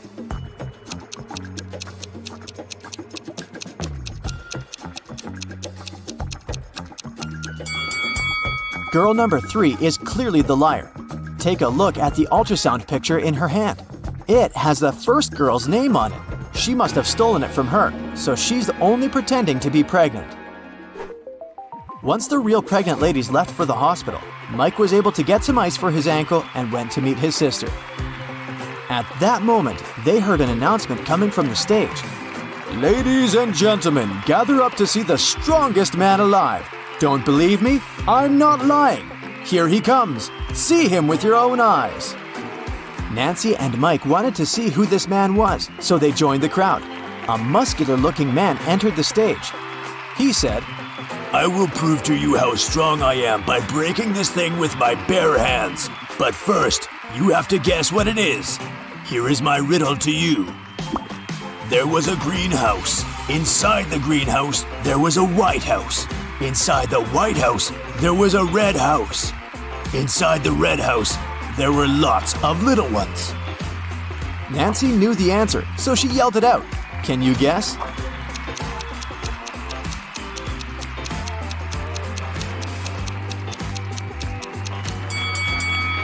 It's a watermelon, and the strongman was able to break it with his bare hands indeed. So cool! Nancy and Mike were tired, so they decided to call it a day and go home. But before that, they wanted to get a souvenir from the carnival. They picked a beautiful fridge magnet. When they paid for it, the gift shop salesman put 3 cups upside down on the table and placed their money under one of them. He said he would give their money back and the magnet for free if they could guess which cup had their money after he performed his trick. Watch carefully. Nancy knew where the money was immediately. How about you?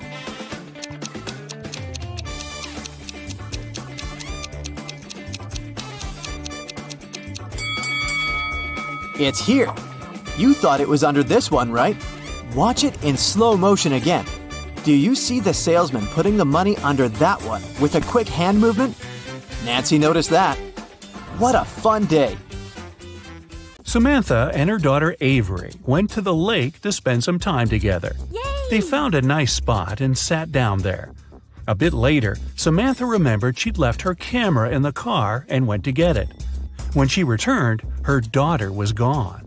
The woman called the police, and they started to look for the girl. There were 3 people nearby, and the police officers interrogated them all. Benjamin said, "I was walking nearby and saw a girl sitting by the lake, but I didn't do anything to her." Genevieve said she hadn't even seen the girl or her mother. And Victoria said she hadn't seen them either, but she heard someone screaming. Who should the officers arrest?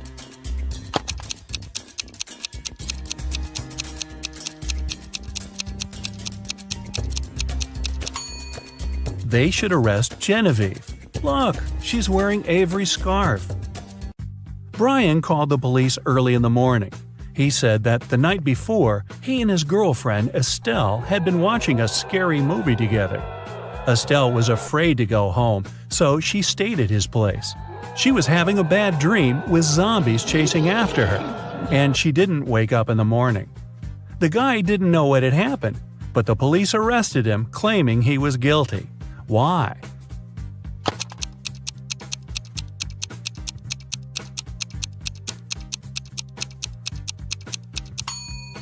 The guy said his girlfriend hadn't woke up in the morning.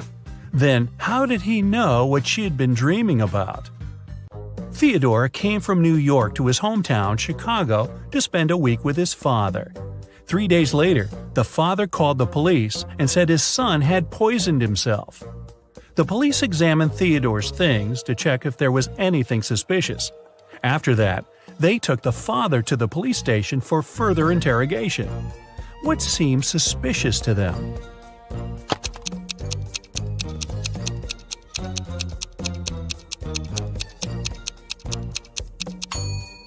The officers found a return ticket from Chicago to New York. Theodore wouldn't have bought this ticket if he hadn't been planning to return to New York. Esme was having her usual walk in the forest. And you know what? She got lost again. After wandering around for a couple of hours, she finally found the witch's house. Esme asked the witch to show her the way back home. The witch wanted to make Esme her maid, but she had a problem. She was planning a vacation and wanted to go fishing.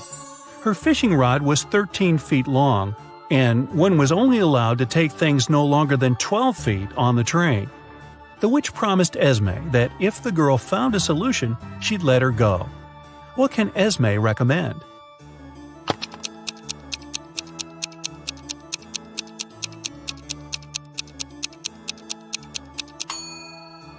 Esme was very good at geometry. She advised the witch to put the rod in a 12 by 5 foot box.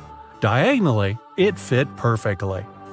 On a Sunday evening, Mrs. Collins was having tea at her friend's house. Her friend suddenly said that she had seen one of Mrs. Collins' daughters in the mall that day. Mrs. Collins got angry because all of the girls were grounded. She asked which daughter it was, but her friend couldn't tell. She wasn't wearing her glasses when she was at the mall. When Mrs. Collins returned home, she asked the girls what they had been doing the whole day. Abigail said she'd spent the day reading. Brianna said she had stayed at school after classes to study a bit more. Charlotte said that she had been practicing for her upcoming piano concert. Who lied?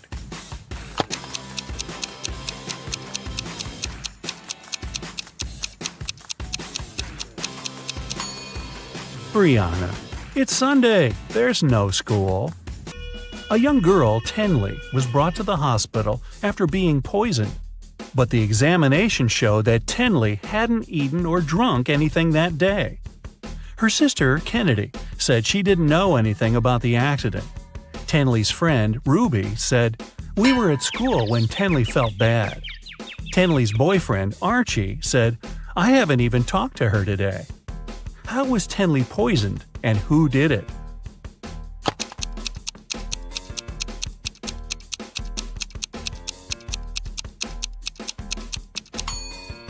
The girl hasn't eaten anything, but she has some lipstick on. That's what contains poison. And the only person who had access to Tenley's room that day was her sister, Kennedy. There was a car accident in a tunnel.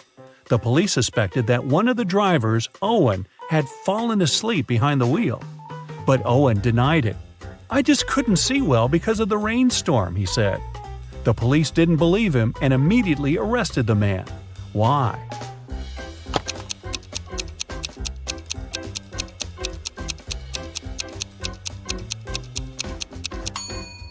The accident happened in a tunnel. It couldn't rain there. Someone in the town was stealing cars. Every time a car disappeared, its owner would get a message from an anonymous number. In each message, there were 2 emojis that didn't make any sense. The police tracked the number, and the geolocation led to 3 houses. They questioned the owners, Mr. Walson, Mrs. Coleman, and Mr. Woolridge. Can you tell who the car thief is?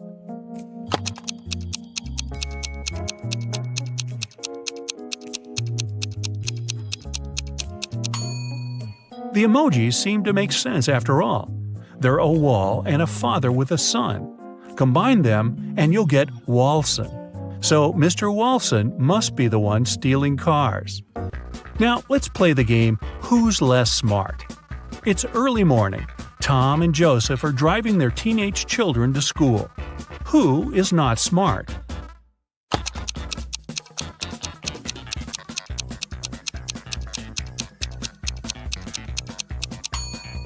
Joseph.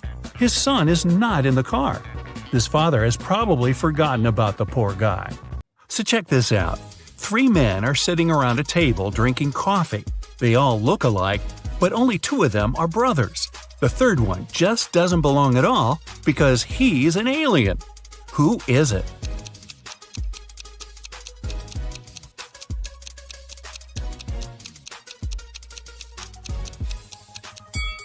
It's the man sitting on the right. He's got 12 fingers. Yeah, the one sitting in the center has some weird ears, but look at the family portrait on the wall. His dad has the very same ears. Gabrielle is a shop assistant in a department store. Right now, there are 3 people in the fitting rooms. There's Jessica, the woman wearing a green dress, Sean, a man wearing a leather jacket and skinny jeans, and Alex, the man who's trying on a larger-sized pair of jeans that Gabrielle just brought him. One of the clients is an alien. Help Gabrielle figure it out. Who's the alien?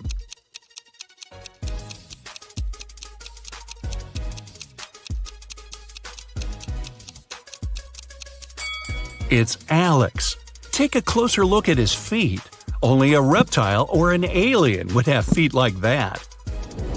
Jessica was walking through the dark woods. Suddenly, she saw a castle. Probably belonged to a witch or something. She was pretty curious and wanted to snoop around, but the door was locked. There was a note with a secret code attached to the gate, but she still needed to decipher it. If you want to enter my castle, crack this code. Can you crack this code?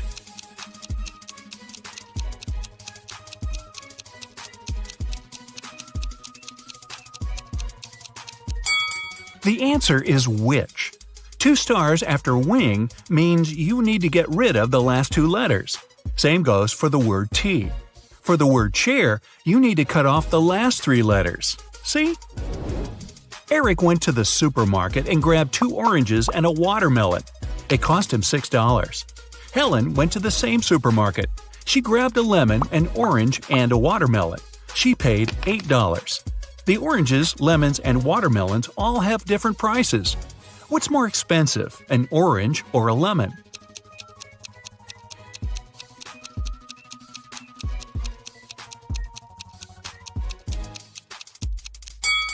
The lemon's more expensive. Eric had 2 oranges and a watermelon, which cost him $6. The 2 fruits have different prices, so it can't be 2 plus 2 plus 2.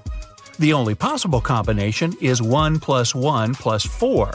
So the watermelon cost $4. Helen paid $4 for the watermelon and $1 for the orange. So now we know a lemon costs $3. David and Hannah got stranded on a tiny, uninhabited island. They had no radio or cell phones, so they couldn't call for help. There were no trees on the island, so they couldn't even make a smoke signal.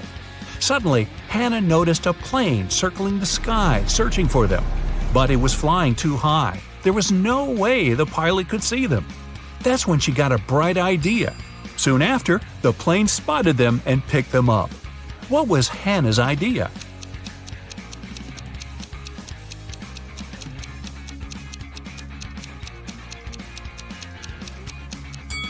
She used rocks to spell out SOS on the sand. 3 turtles are walking one behind the other. The first one says, "There are 2 turtles behind me." The second one says, "There's 1 turtle behind me and another one right in front of me." The third one says, "There are 2 turtles in front of me and 1 more right behind me." Now, how's that possible?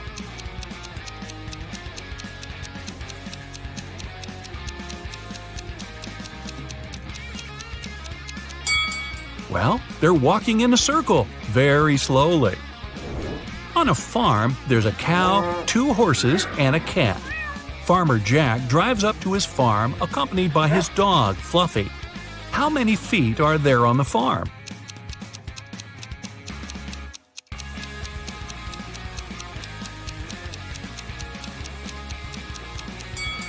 There are only 2. Cows and horses have hooves. Dogs and cats have paws. Only Jack has feet. You find yourself trapped in a medieval castle, far away from civilization. Boy, your vacation isn't turning out as planned. You can't jump out the window because it's too high off the ground. The only tree near the window doesn't look sturdy enough for you to climb on down. However, there are 3 doors, one of which can lead you to freedom. Behind the first door is a fierce fire. Behind the second door are hundreds of venomous snakes. And behind the third door, there's a pitch-black maze. Who knows what surprises are waiting for you there? So, which door should you choose?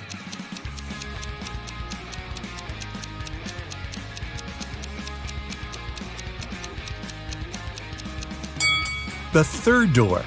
You just need to break off a tree branch, turn it into a torch by lighting it in the first room, and go through the maze. At least you'll be able to see where you're going. Maria lives in Paris, and once every 2 weeks she goes to Saint-Tropez to see her grandmother. She bought a ticket from the machine, finished her coffee, and headed to the train. But this weekend, something went wrong. She didn't make it to Saint-Tropez. Why not?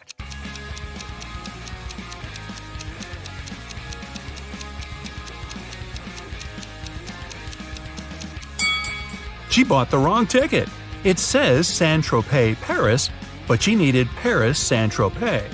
When she tried to get on the train, the conductor immediately told her she had the wrong ticket, and she just didn't have enough time to change it. Emma's a big fan of all things pink. She lives in a 1-story pink house. She has a pink cat, a pink dog, a pink hamster, pink walls, pink doors, and even a pink fridge. What color are her stairs?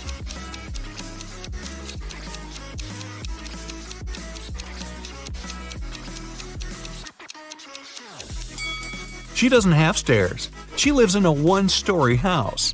But that house sure gets a lot of stares from the neighbors. Mark got to take part in a TV show where he had to answer some tough questions. He was doing really great and managed to answer 14 out of 15 questions. He was real nervous. Only one more question and he'd hit the grand prize, $1 million. What is as large as an elephant but doesn't even weigh an ounce? Mark shouted out an answer, and now he's a millionaire. What was his guess?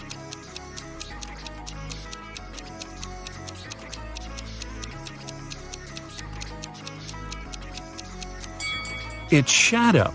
It's as large as an elephant, but it's weightless. Ice melts when you heat it up. But if you heat me, I solidify. You have 7 seconds to figure out what I am.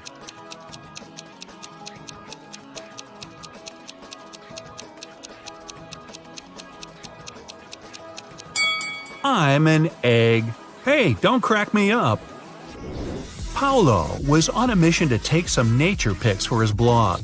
As he was walking through the forest, he fell into a deep pit. He tried to climb out, but when he grabbed onto a rock, it broke off and water started to pour in. The pit was filling up fast. Paolo saw a deflated ball, an empty barrel, and a piece of wooden board. What should he use to get out of the pit?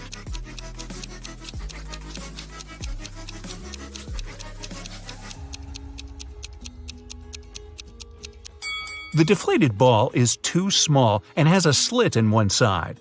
The wooden board wouldn't support his weight. The best option is the empty barrel. It might just keep Paolo afloat. Anthony majored in accounting at the university. His roommates wanted to test his intelligence. They took 3 envelopes and wrote some messages on them. Then, they put the answers to Anthony's upcoming exam in one of the envelopes. Only one envelope has a truthful message written on it. The other 2 are lies. Anthony isn't allowed to open the envelopes before choosing. The first message read, "There are no exam answers here." The second read, "The exam answers are here." And the third message read, "The exam answers aren't in the second envelope." Which envelope has the exam answers in it?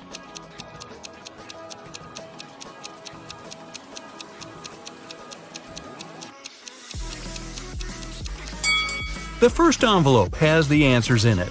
The first and second envelopes are lies. The third one's telling the truth. A man was driving along a country road when one of his tires burst. While changing it, he accidentally lost all 4 wheel nuts. The road was deserted and the driver was afraid he'd be stuck out there all night. But an old lady walking by said something to him that changed his luck for the better. What advice did she give him?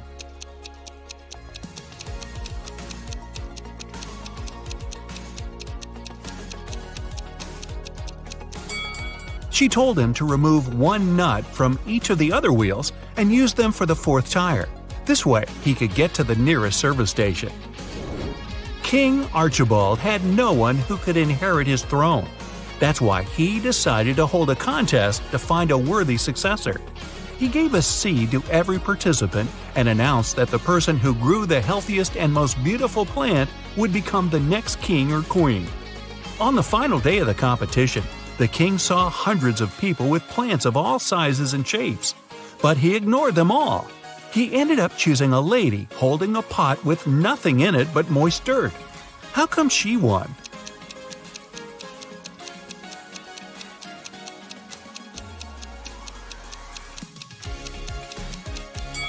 The king was a kind and honest man and wanted his heir to have the same qualities. He gave the participants tiny pebbles, not seeds. That's how he figured out the lady was the only honest one there. 4 men are lined up on several steps, all of them facing in the same direction. A brick wall separates the 4th man from the rest. Man 1 can see man 2 and 3. Man 2 can see man 3. All man 3 sees is the wall, and man 4 can't see anyone. They're all wearing hats, and they know that 2 of the hats are white and 2 are black. Which man will be the first to figure out and shout out the color of the hat he's wearing? Obviously, the men aren't allowed to turn around, talk to each other, or take their hats off.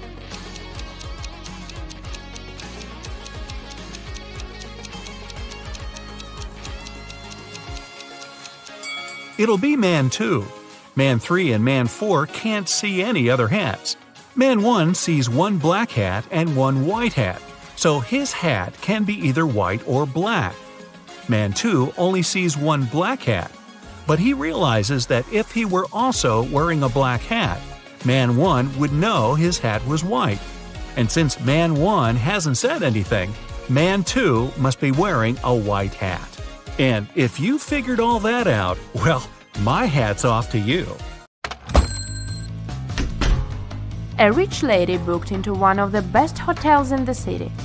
When she got her key, she noticed that her bags had been stolen. Oh no! The police interrogated 3 main suspects. Mr. Kramer said, "I'm going to see my friends now. I've spent the day in my room." Mrs. Harrelson said, "I wouldn't steal anything. I'm rich." Mr. Scott said, I've been walking my dog and have just returned. I know nothing about it. Who is the criminal?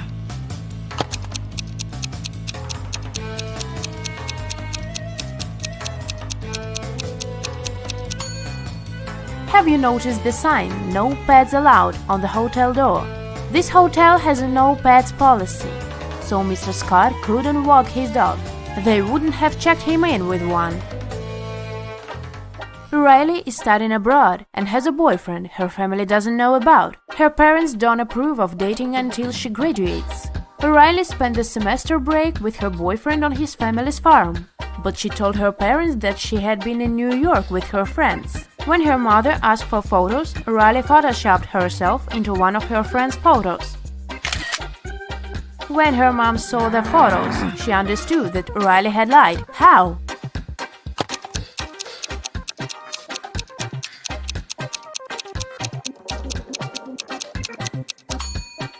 Look, Riley is the only person in the photo who doesn't have a reflection in the mirror behind. This is what gave her away. Mrs. Brown is the owner of an apartment building with a no-pet policy.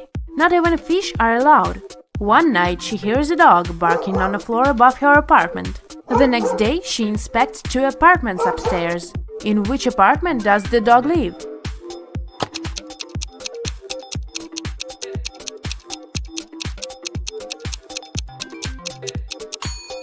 Look, there is a dog leash hanging in this apartment. It must be the one. Even after the tenant with the dog had moved out, Mrs. Brown kept hearing some barking. She thought it was phantom noises, but a week later she decided to check 2 more apartments. Take a close look at them and try to figure out if a dog lives one of them.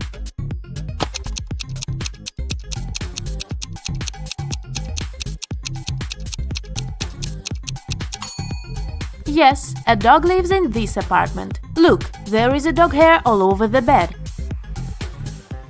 Jane came home from school, looking forward to eating her favorite waffles she had prepared in this morning. Unfortunately, someone had eaten half of them. Furious, she questioned 2 people in the house, her friend and her dad. Both of them were sitting at the kitchen table. Both denied having touched her food. Who lied?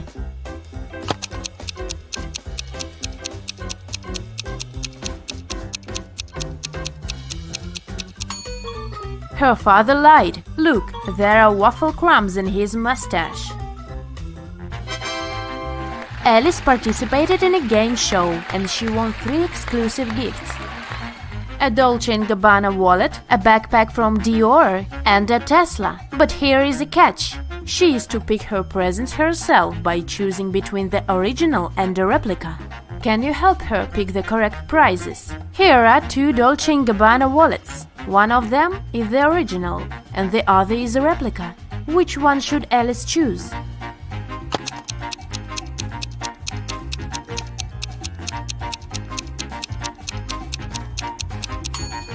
This one, it has the correct logo, so it must be the original. Now look at these seemingly identical backpacks. Only one of them is the original Dior bag. Which one?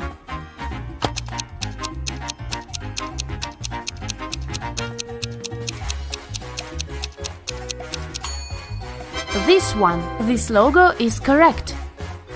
And finally, the car. Let's see if you remember the Tesla logo.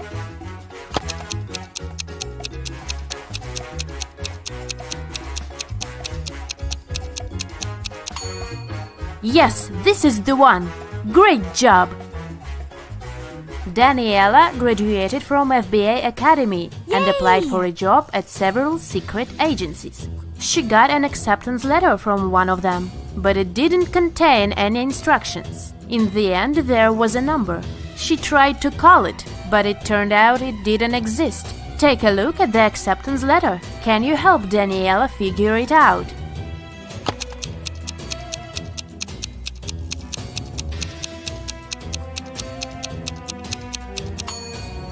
It's a secret message, of course, and figuring it out is one of the tasks. Daniela should pay attention to the highlighted words. Then, from each of them, she should take the letter that corresponds with the number at the bottom of the page. If she does it, she'll see small lake at 11. Daniela got the job, and now she's on her first case. Amelia's cat was stolen, and she asked Daniela to find it. Daniela paid a visit to several neighbors and questioned them. Jake said, "I have 2 dogs. I wouldn't steal a cat." Mike said, "I don't like animals, so I'd never get a pet." And Jessica said, "I'm not even allowed to have pets in this apartment." Who stole Amelia's cat?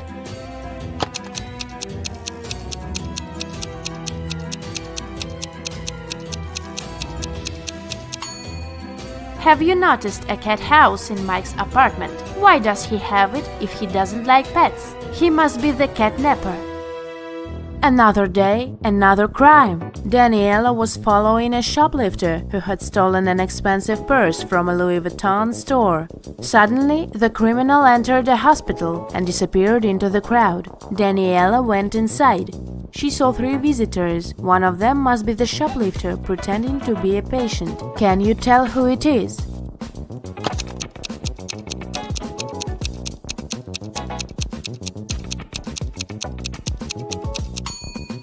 It must be this woman.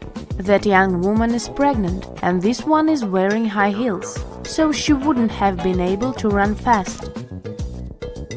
On Monday morning, a big sum of money went missing from the accountant's safe, and Daniela arrived to investigate. She had 3 suspects. John said, "I was in my office all morning because I needed to do some urgent work." Elizabeth said, "I was drinking my morning coffee in the cafeteria and answering emails." And Julia said, "I was in my office finishing some tasks I didn't have time to do yesterday." Who should be Daniela's main suspect?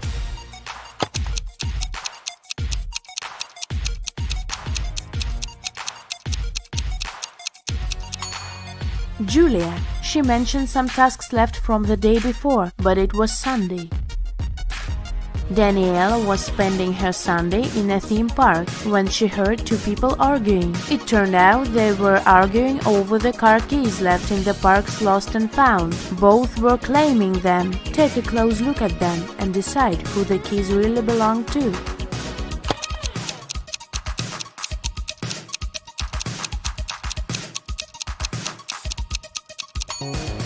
The guy is blind, so the car keys must belong to this woman. Daniela stayed in the park, and she had to crack some more cases that day. She needs your help, so have a look. Another lost and found item is this iPhone. Who do you think it belongs to?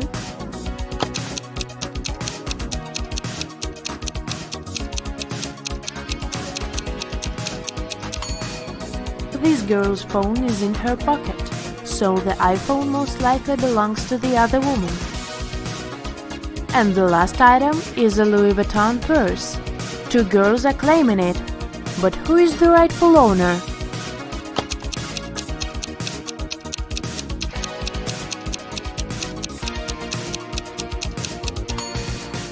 Look, the purse has a keychain with the name Ella. It's the name of the girl on the right. At least that's what her name tag says, so the purse must belong to her. Ned works in a club.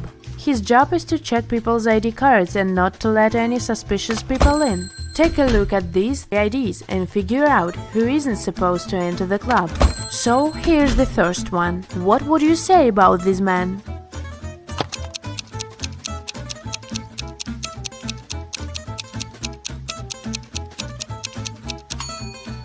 Don't let him in. The man was born on the 3rd of February, but this date doesn't even exist. It must be a fake ID. Okay, here's the next candidate. What's your verdict?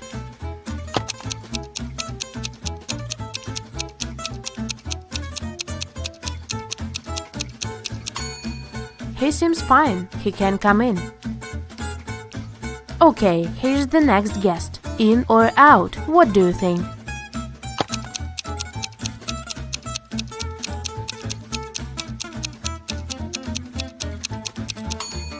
She seems fine for me.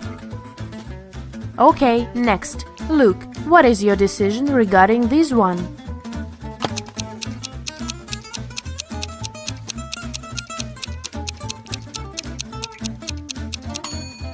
Look, in the picture the woman has a birthmark on her cheek, but in reality she doesn't have any. That's suspicious. Don't let her in. Okay, another one for you.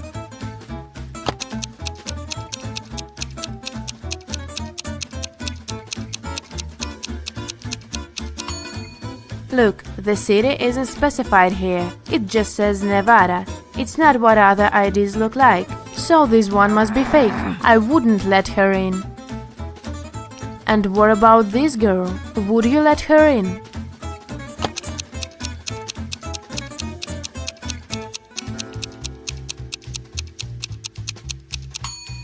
She seems alright. Green light. A tragedy in the artist's house. Ryan was a famous artist. Unfortunately, when he was 60, he had an accident that left him blind. The man hired 3 people to help him: Jason, the driver, Laura, the housekeeper, and Timothy. He looked after the garden. One afternoon, Timothy went to talk to Ryan and found the artist on the floor. Someone had attacked him. The police arrived to investigate. Jason told him he and Ryan had had a great time in the morning playing computer games. Then he left to pick up Ryan's daughter from the airport. Laura said she'd spent all day in the kitchen cooking dinner. And Timothy said that before finding Ryan, he had been at the market choosing new fruit trees for the garden. Who is behind the attack?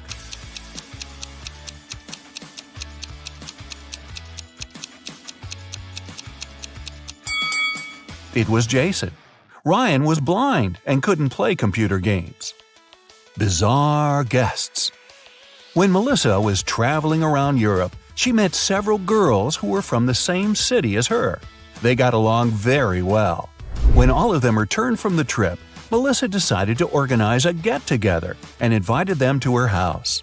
The girls came with a big cake and lots of colorful balloons. But even before they touched the food or drinks, Melissa felt dizzy and lost consciousness. When the girl recovered, she was having a splitting headache. There was nobody around, and all her money and other valuables were missing. Melissa looked at the photos taken before she fainted. After examining them for a couple of minutes, she understood what had happened. Can you figure it out?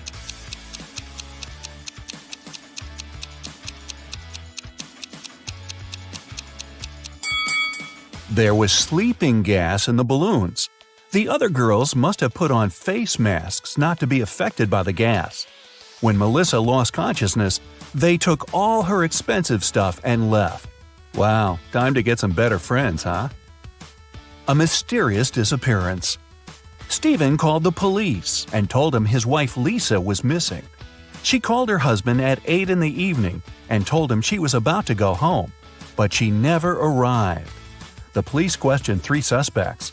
Ashley, Lisa's best friend, said she had just returned from her vacation.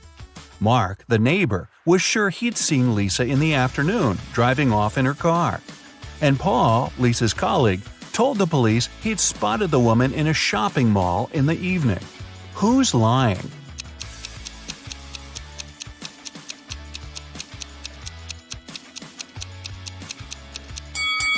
Paul knows something about Lisa's whereabouts.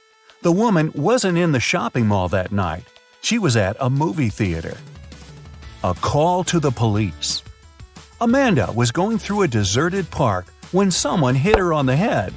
When she recovered, her bag, along with her phone, money, and documents, were gone. There were no people around but for one elderly lady. Amanda rushed toward her, explained the situation, and asked to call the police. The lady told her not to worry and started to press 911 on her phone. After talking for a minute, she said, "They're going to be here in no time." As soon as Amanda heard these words, she sprinted off.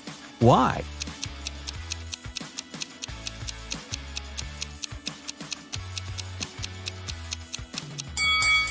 Amanda saw the lady's phone didn't have any signal. Then how could she call the police? A suspicious senior citizen. A date. Betty was on cloud 9 after 2 guys asked her out. But she felt she couldn't give hope to both of them. She had to choose one.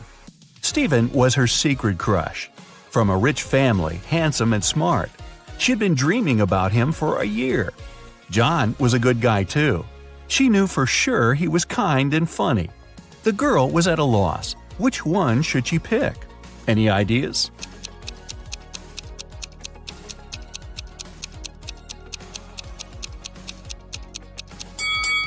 Betty should go for John. Stephen isn't serious about her. He has a lipstick mark on his neck, left there by Stanley. So yeah, better choose John. A bizarre code.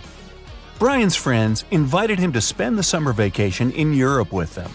Unfortunately, the guy had serious study problems. To punish him, his dad took his passport away and locked it in a safe. The only way for Brian to get his documents and have some fun was to crack the code. Yeah, we still don't want to crack the books, huh? When he sneaked into his dad's study, he saw a piece of paper stuck to the safe. There were 3 drawings on it: a rose, a rainbow, a calico cat, and a banana. Brian thought for a while and then pressed 4 numbers. The code was correct and the safe opened. Which numbers were they?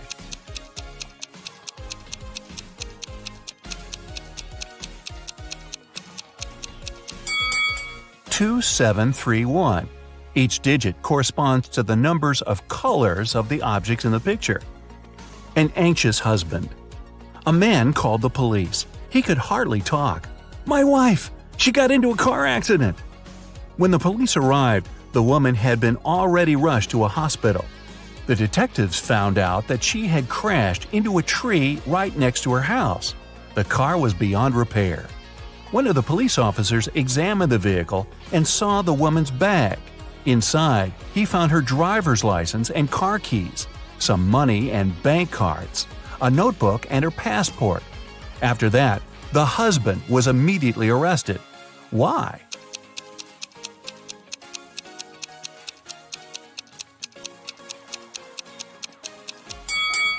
How could the woman's car key be in her bag if she was driving? That's a good question. Find the thief. Detective Lawrence was walking along the street when he heard someone screaming. He rushed over there and saw a teenager crying. What happened? "I was talking to my friend when someone grabbed my phone and pushed me to the ground. When I came to my senses, there was no one around, but I saw that cafe's door closing." The detective entered the cafe the girl was talking about and looked around. There were 5 people inside. All of them seemed to be rather decent. Can you figure out who's the criminal?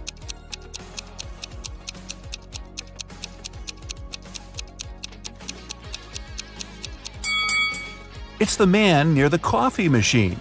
His drink is still steaming. It means he just bought it. A crime in the neighborhood. One day, Mr. Martin called the police. His car was stolen right from the street outside his house. The detective questioned 3 suspects. Eric, a teenager who lived next door, said he had been at school and had seen nothing suspicious.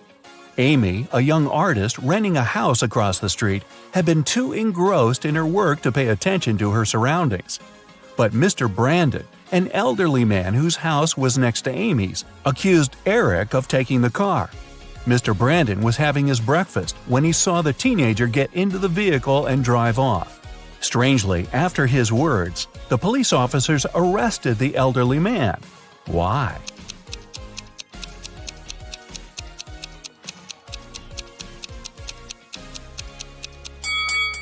The only thing Mr. Brandon could see out of his window during breakfast was his tall brick wall.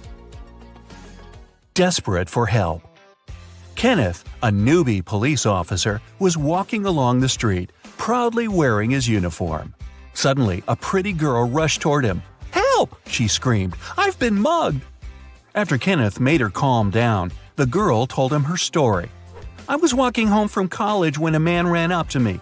He hit me in the eye and took all my jewelry and money." When Kenneth heard this, he immediately realized the girl was lying. How?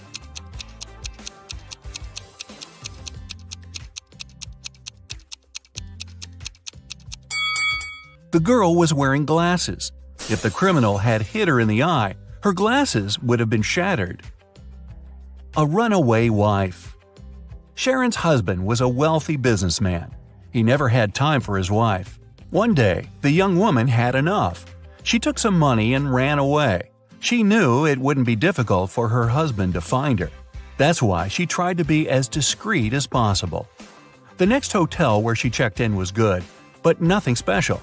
She hardly had enough time to unpack her things when someone knocked on the door. The man said he was from the reception. But when Sharon opened the door, she realized her husband's people had found her. How did she figure it out?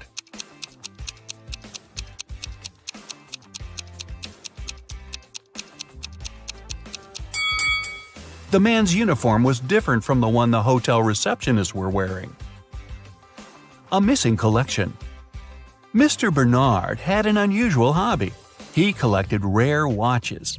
One day, he came home and discovered his collection was gone. He called the police. They decided to start by questioning the man's neighbors. George said he had a busy day – meetings, video conferences, emails.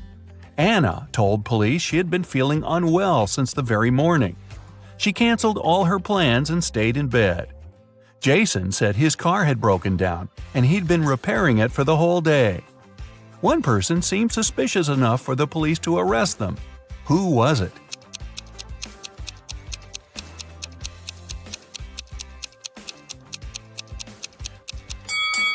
Anna was lying. Look at her, all dressed up, wearing accessories and makeup.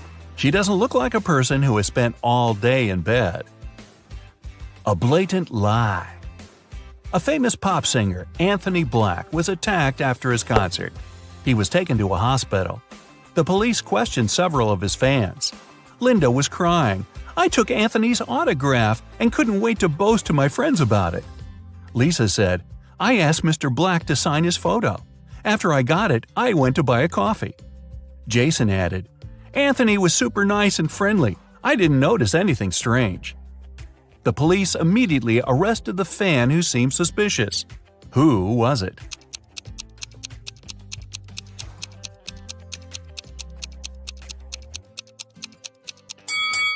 It was Lisa. The autograph in the photo looks different from the singer's real signature. You're tired.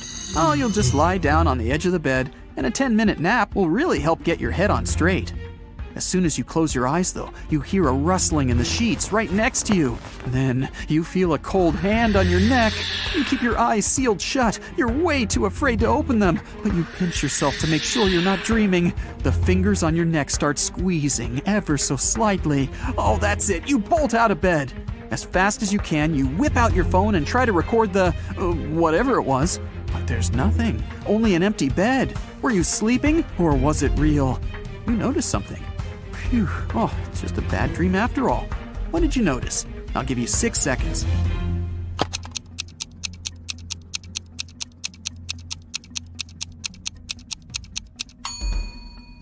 The sun was shining when you lay down. Now, it's the full moon that's shining. You were out cold for a while. You leave the bedroom and walk down a long hallway lit by torches and candles. The silence is broken only by the churning of your stomach. Guess you're hungry. Well, there's a heavy wooden door in front of you, and it's open just a crack. The pleasant smell of food starts wafting its way into the hallway. You go in and find a huge table, decked out with real silverware and porcelain. Oh, the food looks delicious. There's caviar, lobster, fruits, vegetables, different meats, plenty of desserts. Several people are sitting around the table, and as you approach them, they turn around to look at you. They're all vampires! How did you know? I'll give you 5 seconds to figure it out.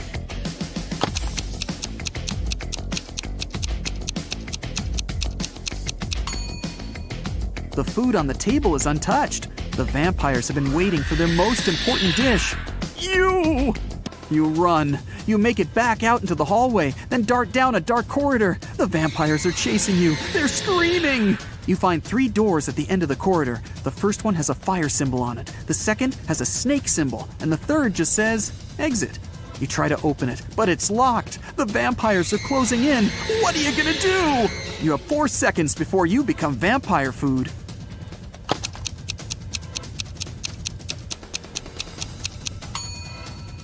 Try the key you found in the vampire's hut. Great! It fits! You run out into the courtyard and lock the door behind you. The moon is hidden behind some thick white clouds. You sneak through the courtyard and open the back gate of the castle. Next to the gate is a sign with an image of a werewolf on it. You walk off as quietly as possible. After about 5 minutes, you see a long bridge. There's a beautiful woman standing at the other end. She waves to you and motions for you to come closer. But something's bothering you. Could she be a werewolf? So, you can either cross the bridge or head back to the castle. What can you do to find out if she really is a werewolf? You have 10 seconds for this one. Good luck.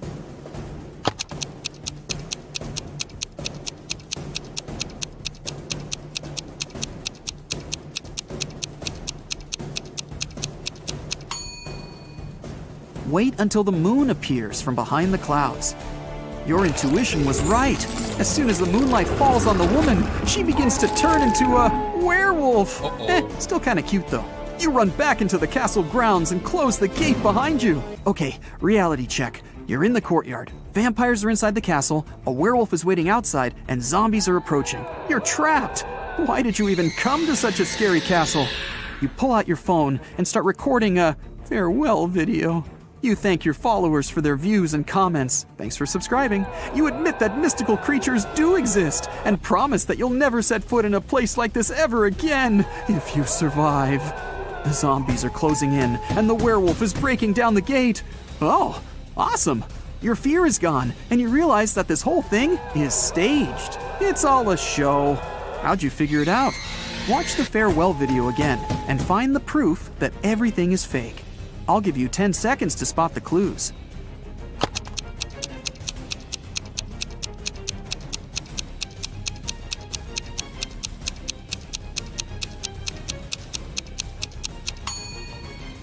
Do you see that big guy with a camera behind you in the tower window? The zombies stop growling. They scream, "Surprise!" They're not zombies. They're just wearing a whole ton of makeup. The gate opens and the woman takes off her werewolf costume and smiles. The vampires come out of the castle, carrying their fake fangs. This whole thing was set up by your fans. They wanted to scare you, and it worked. You're angry at them, but so happy that you're still alive. Okay, let's see how many you got right. 1 to 3 points. It'll be difficult for you to act in stressful situations. Watch more riddles and train yourself to be calm and focused. 4 to 6 points.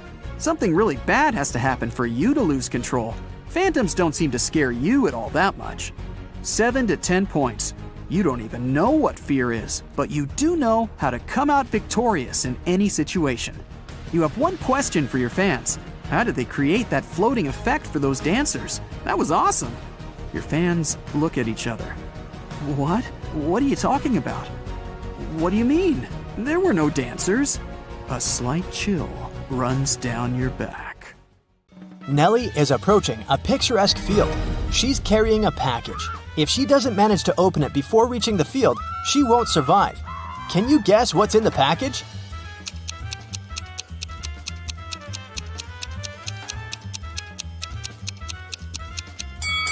Nelly is skydiving. There's a parachute in her package. After a safe landing, Nelly decides to take a walk in a sunflower field. Can you help her spot 3 odd things about this area?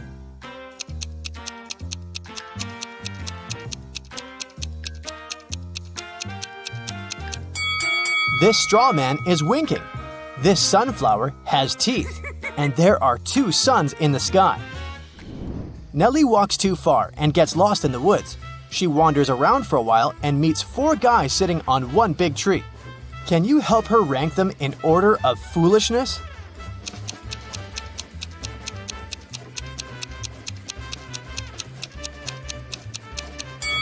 The 4th person is cutting the branch where he sits. So, he's the silliest. The 1st person is sitting on the branch that will soon be cut by the 2nd guy. So the 1st person is the 2nd most foolish. The 2nd person doesn't see that he's about to fall too. So, he's the 3rd. And finally, the 3rd guy. He's a bad person, but definitely not a stupid one. Nelly moves on and finds a highway.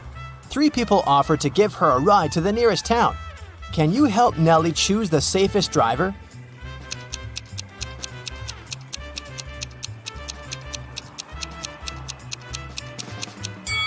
Take a look at this guy's car. Its tires are flat, and there's a puddle of engine oil spilled out of the car. Probably not the safest choice. This beautiful lady and her car are both translucent because they're ghosts. As for this gloomy trucker, he looks pretty reliable. Yeah. Nelly enters a local coffee shop and meets two ladies. Both ladies tell her that they are daughters of a famous billionaire. Can you guess who's lying?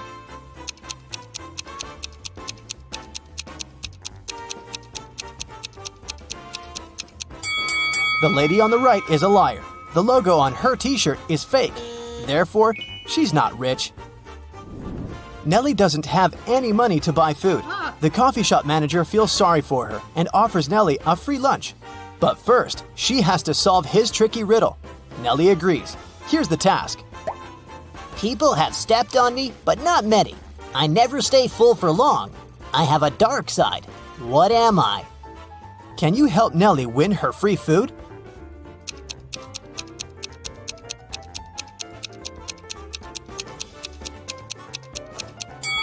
The correct answer is the moon. Nelly is eating and looking through the pictures hanging on the wall. Suddenly, she sees something weird. Can you spot any odd details too?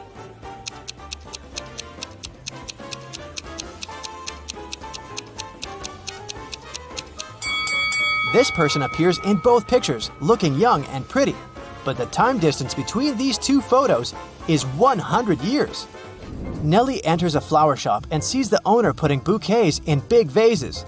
If he puts one bouquet per vase, he will end up with one extra bouquet. And if he puts two bouquets per vase, he will end up with one extra vase. How many vases and bouquets does he have?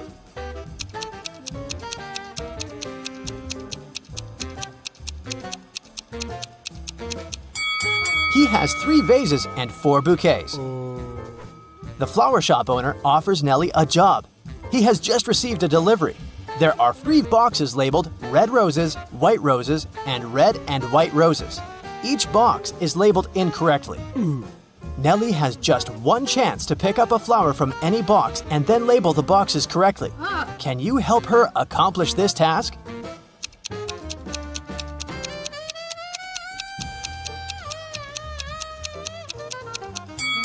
Nelly should take a flower from the box labeled as red and white roses. Since they're labeled incorrectly, this box should contain either red roses only or white roses only. Let's suppose that Nelly finds the red roses. Now she can label this box correctly. We know that the white box cannot have white roses. Therefore, now Nelly can label the remaining 2 boxes correctly. After earning some cash, Nelly decides to book a room in the local hotel to get some rest. The manager offers her to choose from 3 empty rooms. Can you help Nelly pick the best option?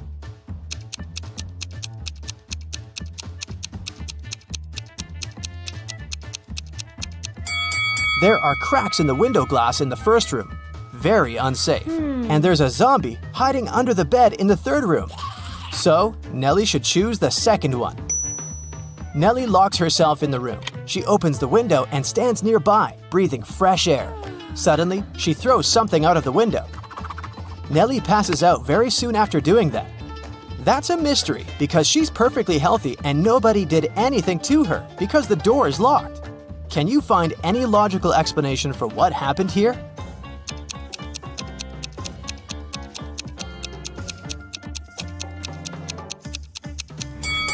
Nelly decided to throw a boomerang out of the window. The boomerang went to the maximum distance and returned back straight to her head. After a while, Nelly wakes up with a headache. She goes to the local shop to buy some aspirin. She spots 3 odd things about this place. Can you see them too?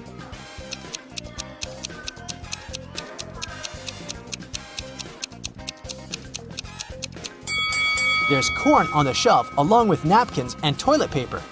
The announcement offers an 800% discount. That's too good to be true. And finally, the shopkeeper is wearing 2 pairs of glasses.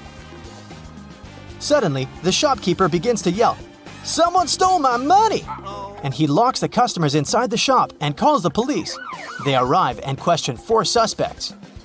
Maya says, "I came here to buy water for my 12 o'clock yoga class. I'm 20 minutes late because of you."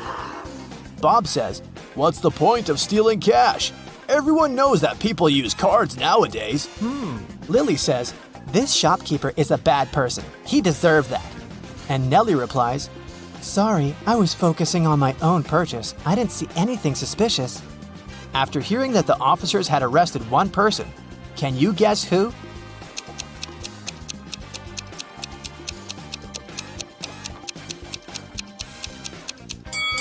Maya, take a look at the clock on the wall. It's only 10 a.m. She's not late, therefore she's lying. Nelly is walking down the street. She sees a cozy garage sale organized by Miss Green. The fixed price for any item is only $1. Amy buys an old dress. Phil takes this beautiful antique vase, and Vivienne purchases a shabby vintage suitcase. Nelly comes over to Miss Green and says, Oh, Madam, you've just sold an expensive thing for a song. what? What does she mean? Can you guess?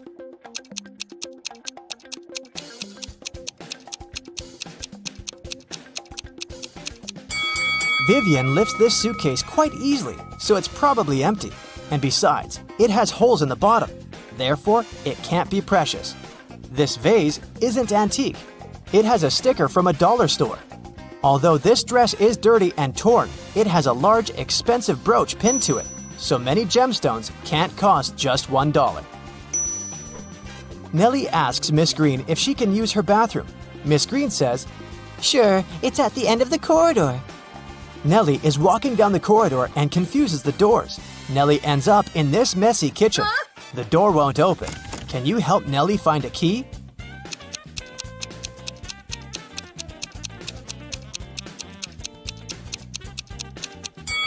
It's in the teapot. And Miss Green enters the kitchen and tells Nelly, I'm a witch, young lady, and I'm gonna give you a gift if you manage to solve my riddle. Oh, yes. Nelly agrees. Here's the task. It starts with T, it ends with T, and it's full of tea. What is it? Can you solve this mystery?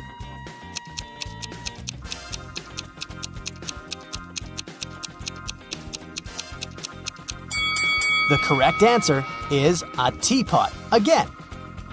Miss Green brings Nelly to her dusty basement and says, One of these 3 doors leads to a magical world, and the other 2 are fake. You have only one attempt to choose the correct door. Good luck. Oh, yeah. Can you help Nelly out?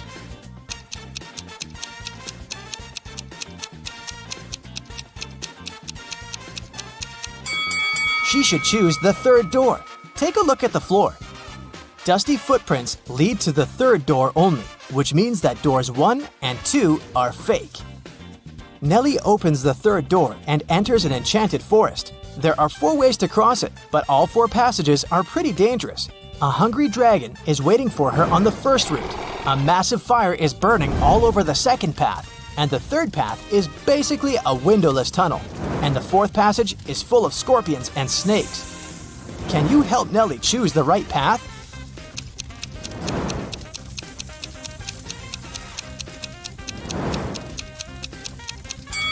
She should pick the 3rd way. The tunnel doesn't have windows. But who said it doesn't have an exit? Nelly walks the tunnel and finds herself in a beautiful castle. The guard says, This castle is yours if you manage to crack my riddle. I can fill a room, but I take up no space. What am I? Can you help Nelly win the castle?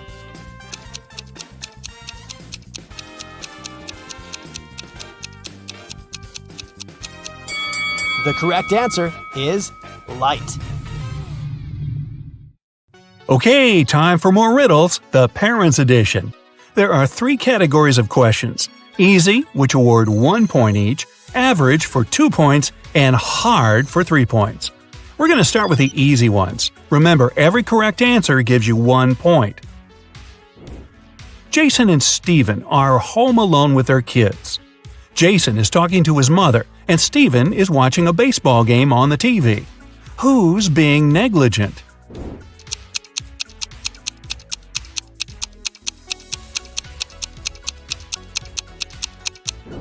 Jason. Although both babies might fall out the window and both dads should watch out, Jason's baby is on the higher floor. Whoops. Mila and Gregor cook dinner for their kids. Which one of them is, the most confused?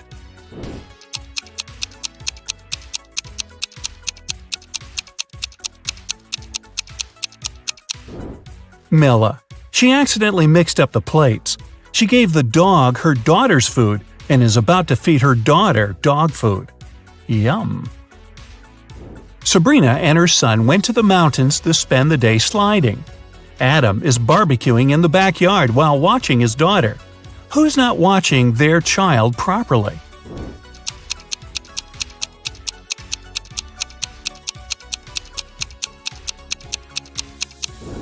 Sabrina. Her son is sliding right into a big hole in the ice. Rebecca and Natalie took their kids to the lake. The boys are about to jump from the cliff. Whose child is in danger?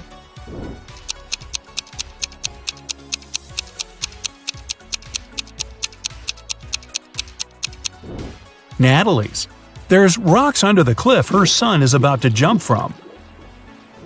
Megan and Rachel were cleaning their kids' rooms. Rachel noticed her son's phone and decided to check it, and Rachel found her daughter's diary. Who's in trouble?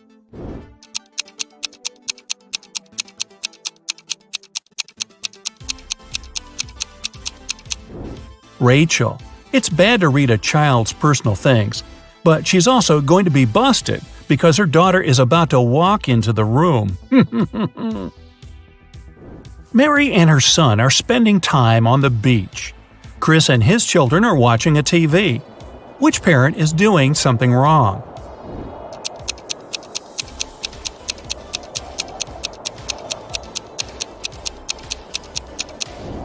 Mary. It's dangerous for anyone to be in the water during thunderstorms. Now we're moving to harder questions. Every correct answer awards 2 points. Meredith is teaching her daughter to do her makeup. Beverly is teaching her teenager to style her hair. Which mom is doing something wrong?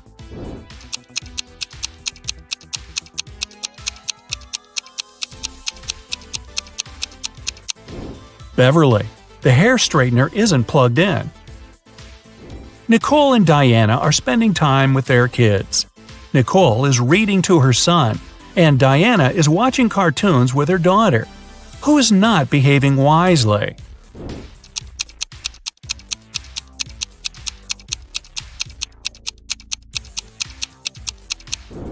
Nicole. She forgot about the food that she's cooking in the oven, and it's burning. So it's going to be takeout tonight. Bradley and Ryan's sons are blamed for painting a face on a neighbor's fence. Both boys denied doing it, and both fathers believe their sons. Who's been misled?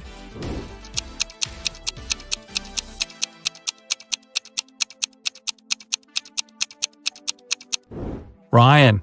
His son still has green paint on his hands that he couldn't properly wash off. Jennifer went for a walk with her son, but she got distracted talking on the phone. Mark left his daughter in a closed car while he entered a store to buy garden tools. Who has made a bigger mistake?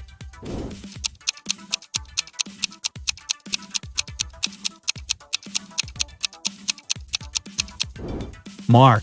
It's dangerous to leave people or animals in a closed car, especially in the heat, when the car warms up very fast and there's a lack of fresh air inside. Brian is teaching his teen son how to drive, and Nancy is cooking a dinner with her daughter. Who isn't being wise?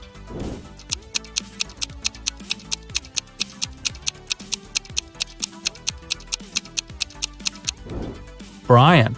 Nancy's daughter seems to be old enough to cut an apple, especially under supervision, but Brian can't control all of his son's actions in the car. Martha and her son went to the jungle, and she stopped to take some selfies.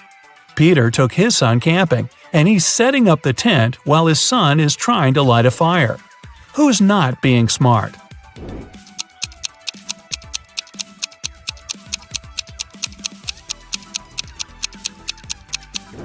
Martha. Her baby is approaching a snake that can be venomous. Melissa and Stephanie are doing chores. Melissa is handling the laundry, and Stephanie is cleaning the kitchen. Who should be more careful?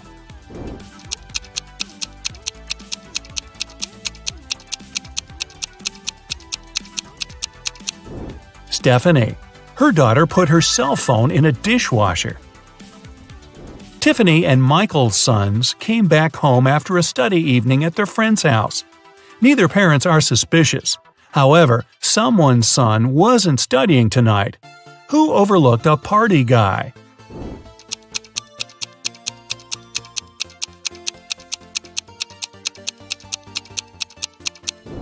Tiffany. Her son has a lipstick stain on his collar. Jack and Vivian took their kids to school.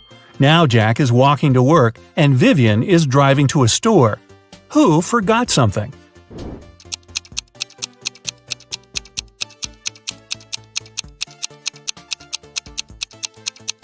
Jack. He's still wearing his daughter's pink school backpack. Looking good, Jack. Charles and Penelope cooked breakfast for their kids. Which parent probably didn't get much sleep the previous night?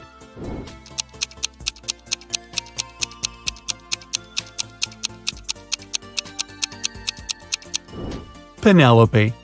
She gave her daughter a raw potato and didn't even peel it. Sandra is doing gardening with her daughter. George is watching his child swimming in a pool. Who's being stupid?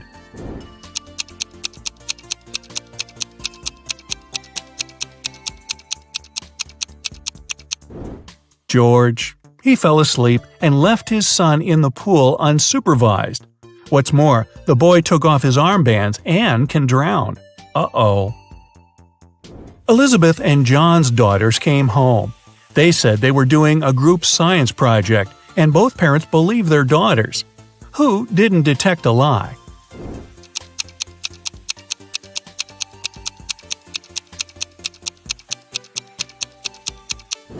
John. His daughter is wearing a sweater on a hot day, so she could be hiding something. Jessica and Aaron cooked a dinner for their families.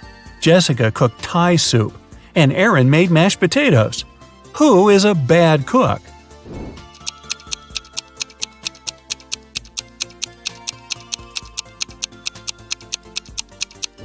Jessica. Her daughter poured her soup in a flower pot. Travis didn't let his daughter go to her friend's birthday party and told her to do her homework all day. Christina's son had to spend the day in his bedroom too, instead of going to the movies. When the teenagers came down to dinner at 7 o'clock, which parent didn't notice they're being lied to?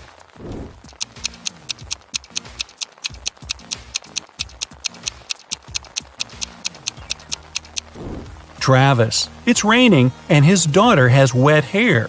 It means she was outside and not sitting in her bedroom.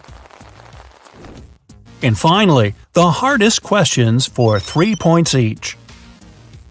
Dustin is cooking dinner with his daughter. Joseph is mowing the lawn while his child is playing nearby. Who isn't smart?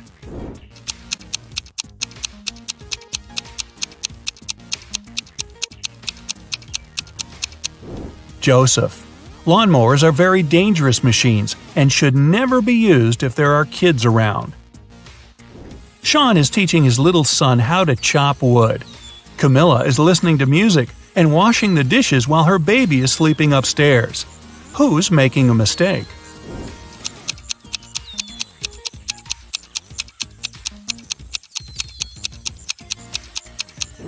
Camilla. The music is too loud, and she won't hear if her son wakes up and cries. Brandon and Daniel are watching their kids playing in the backyard. Who's not being wise?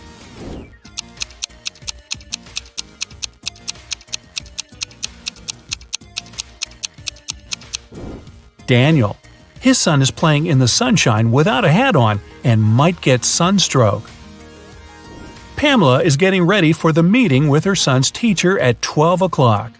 William is driving his son to a birthday party. Who isn't very attentive?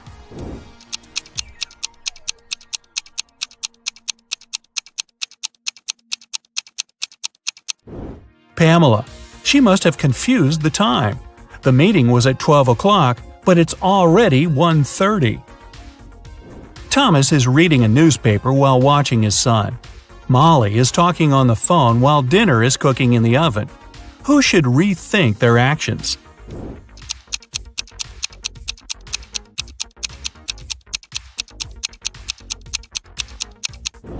Molly. She forgot to turn on the oven. Samantha and Bob are sending their kids on a school field trip.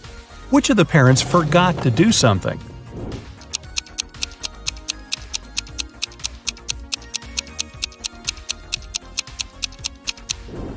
Bob. Why is he holding his son's lunch? The kid is not eating today. Sum up your points to check your results. If you got 25 points or less, you scored below average. But don't worry, check some of our other riddles to train for the next time. If you got 26 to 45, you have an average result. Keep it up. If you got between 46 to 60 points, you have an above average result and you definitely are a riddles master. And finally, if you have 61 or more, you're a real genius. Or you're on your second or third time watching this video. Come on, fess up. A group of tourists arrives at the farm and Marjorie gives them a fun tour. Unfortunately, one of these guests is a thief. Can you guess who?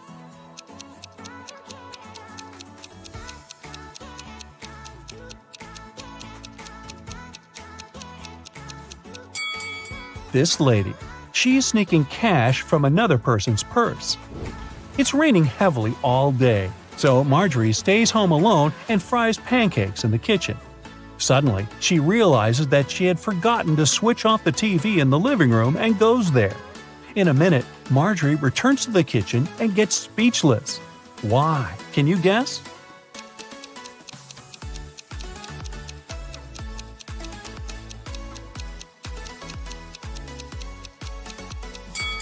When Marjorie left the kitchen, one prepared pancake was on the dish. But now it's gone. All the windows are locked. So, who did it? Suddenly, Marjorie hears weird sounds from the basement. She goes there and finds the thieves. A family of raccoons broke into her house and sneaked the pancake. Can you count the exact number of animals in the basement?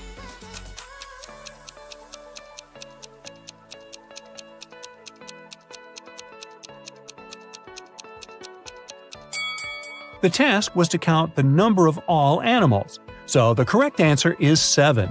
There are 4 raccoons, 1 cat, and 2 rats. The next day, Marjorie goes into her sunflower field to check how the flowers are doing. Can you spot what's odd here?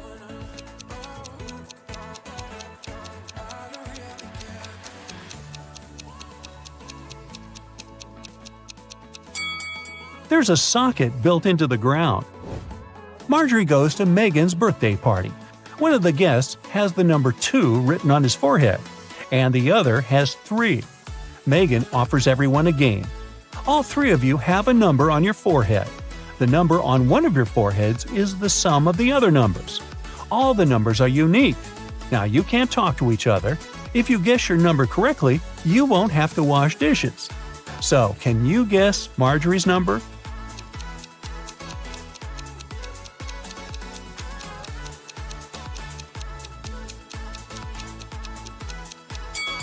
It could either be 1 or 5, but if her number was 1, the guy with 3 would see that and guess his own number.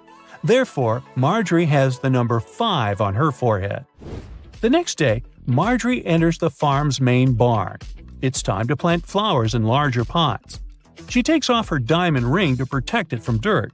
Marjorie puts it on the table. The process is almost finished, but suddenly Marjorie's phone rings and she leaves the barn to answer the call. After a while, she comes back and sees that the ring is missing. There are only 3 people on the farm today: Frank, Nina, and Megan. So Marjorie says, "One of you has taken my ring. What were you doing when I left the barn?" Frank replies, "I was in the bathroom washing pumpkins with Nina." Nina replies, "Yes, we were washing the vegetables." And Megan says, "I was just taking selfies with pumpkins. Who took the ring?"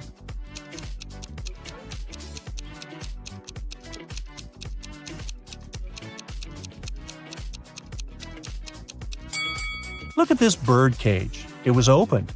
The canary bird flew out and took the ring. There are 3 sets of lab equipment on Marjorie's table. Can you sort the odd one out?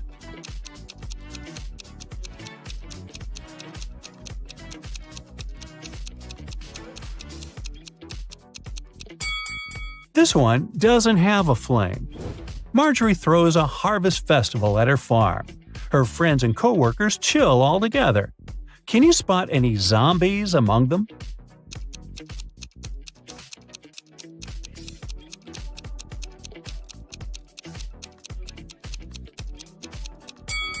This dancer in the bushes doesn't look alive. As evening came, bright stars and a new moon showed up in the sky. Now Marjorie has to choose one of these 3 tunnels to escape. There's a family of creepy werewolves hanging out inside the first tunnel. The second tunnel is a home for mutant bats. They feed on humans and stay awake 24/7. And there is an unknown monster hiding in the third tunnel. Unknown because no one had ever returned from there alive to tell. Which tunnel is more or less safe to enter?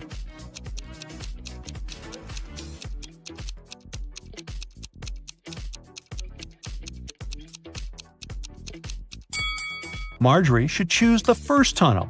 It's a new moon, so the werewolves are not dangerous yet. Thirsty on an island.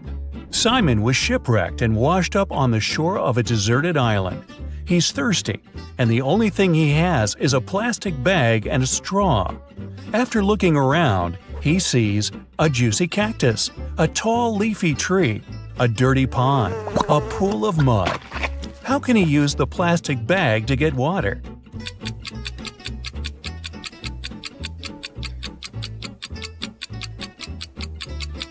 He can't use the cactus. It can be toxic, and without a sharp tool to reach the pulp, the plastic bag is useless. The dirty pond and muddy pool are filled with bacteria and parasites, and without tools to start a fire and boil the water, he could get sick. The best bet is the tall, leafy tree. He simply needs to tie the bag on the edge of a branch and pierce it slightly with a stick. The tree will produce drinkable water through transpiration. Well, that's clever. Where's the waiter? Adam is the head waiter at a 1-story steakhouse. On the busiest night of the week, he vanished, and the owner called the police to file a missing persons report. Detectives talked to the last 3 people who saw him. A trainee server said she only saw him when he got to work and parked his bicycle. The chef said he saw the waiter in the kitchen when he came to get a glass of orange juice. The cook said he last saw the waiter going upstairs. After the statements, the police arrested the cook. Why?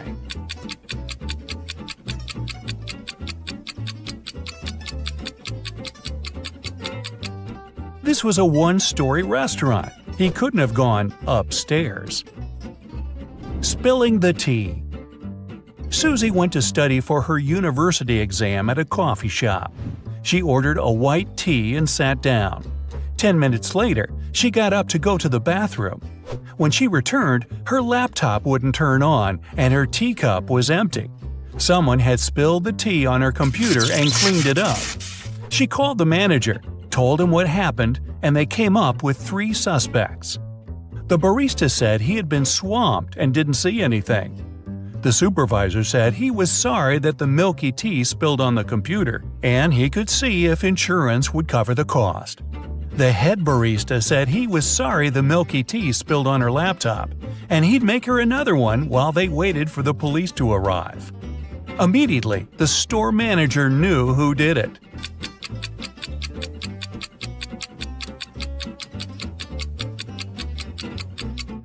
It was the supervisor.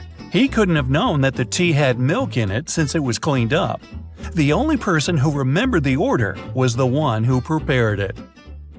The missing phone. We're at the coffee shop again. This time, Stuart forgot his phone on the table when he left. But once he realized and came back, his phone was gone. He saw a guy running outside the store, and Stuart chased him. When he caught him, Stuart said, "I've lost my device. Did you take it by accident?" The man replied, "I have no idea where your phone is, sir. I was just grabbing coffee." Stuart immediately called the police. Why?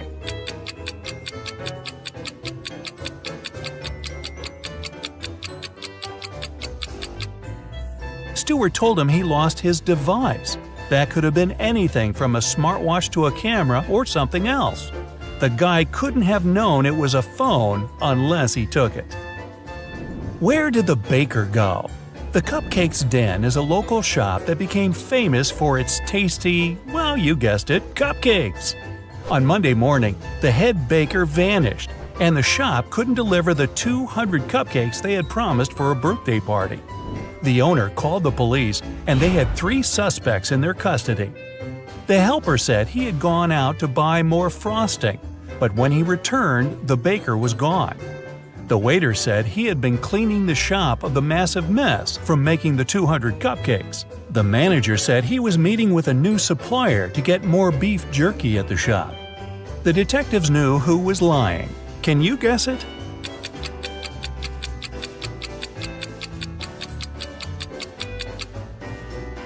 It's the manager. Who needs beef jerky at a cupcake shop? Get the last question right. Adam was taking part in a brain teaser TV game show, and he had one last question to answer before winning $50,000. He was tired and decided to call his best friend Luke to help him. The host asked, "If you could rearrange the order of the letters in this word, ACIPCIF, what does it show? A country, a city, a large mountain, or an ocean?" Luke answered correctly. Can you?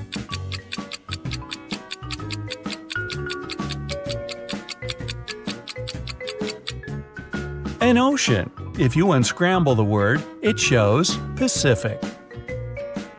Where's he hiding? Martin vanished one morning and his family called the police. Detectives searched everywhere and questioned 15 people, but none of them gave any untruthful answers. His son Jake found a letter from his dad saying, "If you love me, you'll find me." He went to his father's office to see if he could find any clues. He was looking around the room and immediately knew where his father was hiding. Can you guess it?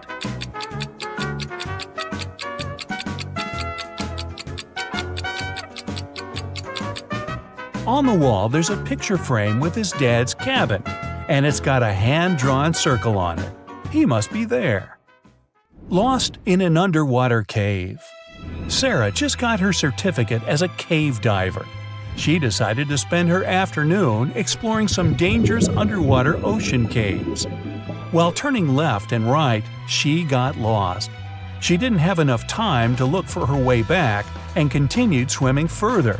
That was when she came across 3 openings. Through the first, there were 45 hungry piranhas. Through the second, a great white shark. And through the last one, a giant box jellyfish. Which is the safest path?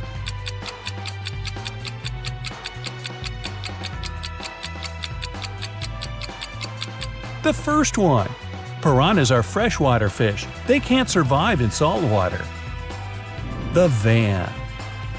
Susan was outside watering her plants when she noticed 3 people dressed in black clothing carrying electronic devices from her neighbor's home. She asked them what they were doing, and they said they were from a moving company. Immediately, Susan called the police. Why?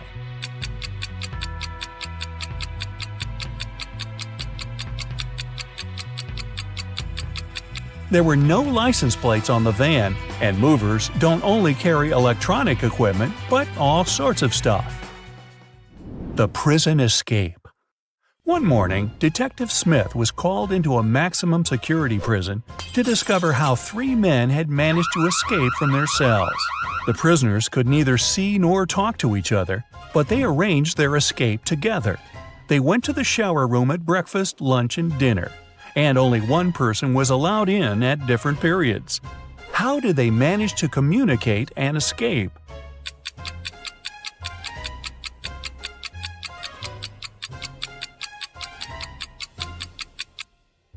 They wrote messages to each other on the bathroom mirrors, used steam to read them, and planned their escape together. The villa disappearance. It was a cold, rainy weekend. Michael, Susie, Amara, and Luke were spending Saturday and Sunday together playing board games. On Saturday morning, when they woke up, Amara was missing. They looked everywhere for her but couldn't find her. That was when Luke called the police.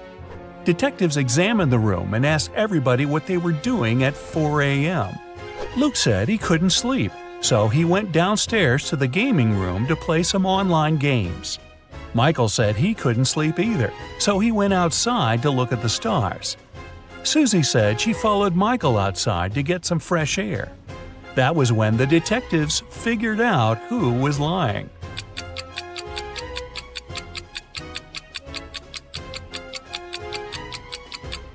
Michael and Susie. It was a rainy weekend, remember? The cursed photo. Alan was on his final stretch to becoming a detective. He passed a bunch of assessments until he reached the last one. This was where his attention to detail skills would be tested. The chief of police handed Alan a photo. He told him, "This is Michael. He's having a birthday party. But something in this photo is very eerie." Alan spotted it in 2 seconds. Can you?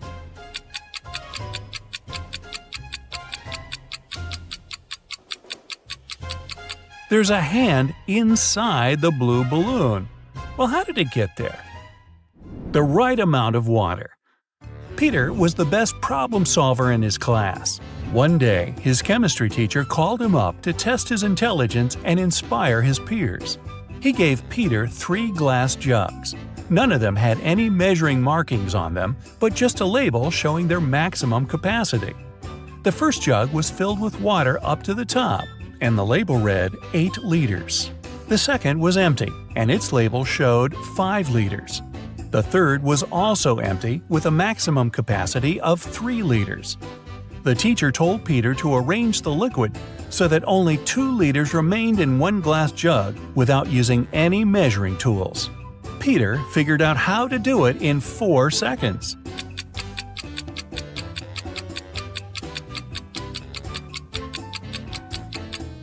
First, he needs to fill the 5-liter jug all the way to the top. Then he needs to pour the water from the 5-liter jug into the 3-liter jar until it's full. What remains in the 5-liter jug is 2 liters. The treasure coin. An archaeologist spent the past year looking for a lost ancient treasure. As he was digging, he found one ancient gold coin. He took it to his museum. When his colleagues carefully cleaned the coin and took a closer look, they refused to accept it. Why?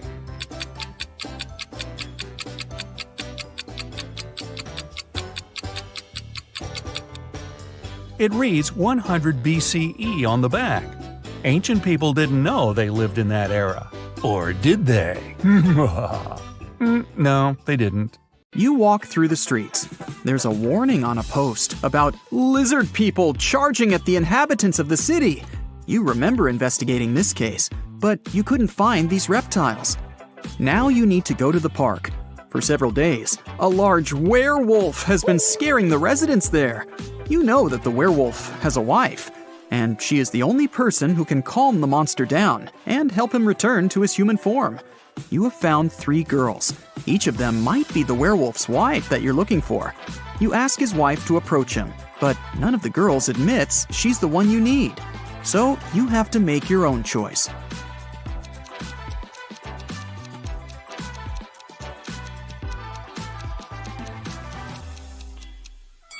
Do you see some wool on this girl's clothes? It's the wolf's fur, which means she's the wife. She walks up to the monster, hugs it, and the werewolf turns into a human. You're walking back to the car and hear some screams coming from the water. A woman is calling for help. You run into the river and swim toward the drowning woman. But when you approach her, you see 3 people. They're all screaming, but only one of them is a real human and needs help. The rest are mermaids who want to lure you to their kingdom. How can you find out who the real woman is?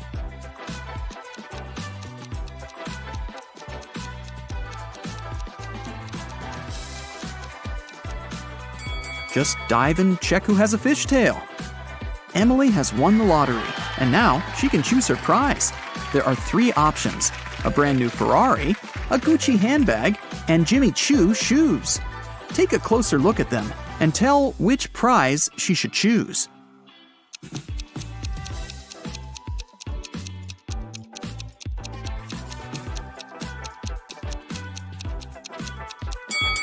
Emily should choose the handbag.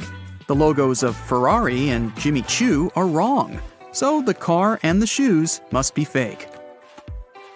So 3 best friends have finally met in a cafe to discuss some business. Val orders a big cake with fruit. Simon asks for a glass of soda. And Leo takes an energy bar out of his bag and starts eating it. The waiter brings the cake and the soda and leaves. Simon drinks from his glass, but Val doesn't touch the cake. Why?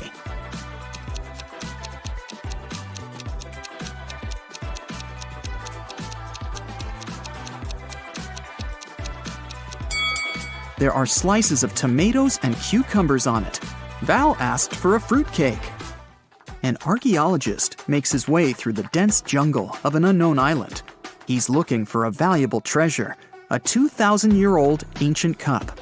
If he manages to get it, he can sell the artifact for millions of dollars. He comes out to a small lake with a waterfall. He dives under the water and notices 2 caves. The cup is inside one of them. Where should the archaeologist go? Think faster, he's running out of air.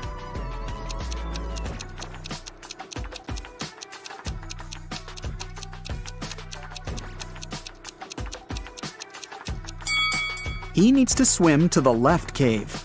Air bubbles are floating out, which means there is some dry land inside the cave. 3 guys are sitting on the sidewalk. They're all in dirty clothes and look tired. Each of them hopes to get some money from people who are passing by. But nobody helps them, since one of these homeless people only pretends to be poor.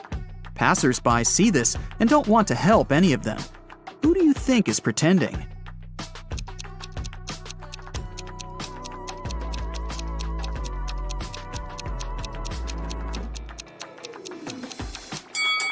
Look at this bald guy. You can notice a smartwatch on his wrist. Samantha has been wandering through the desert for several hours. The sand is so hot that she can't touch it. Samantha notices a tent far ahead. It's definitely not a mirage. The girl quickens her pace and reaches the spot. She finds a bottle of water, 2 eggs, and a frying pan inside. Samantha quenches her thirst. Now she feels hungry. But it's dangerous to eat raw eggs in the desert. You can get food poisoning. Samantha decides to fry the eggs. She wanders around, trying to find some firewood, but sees nothing but endless dunes. How can Samantha cook the eggs?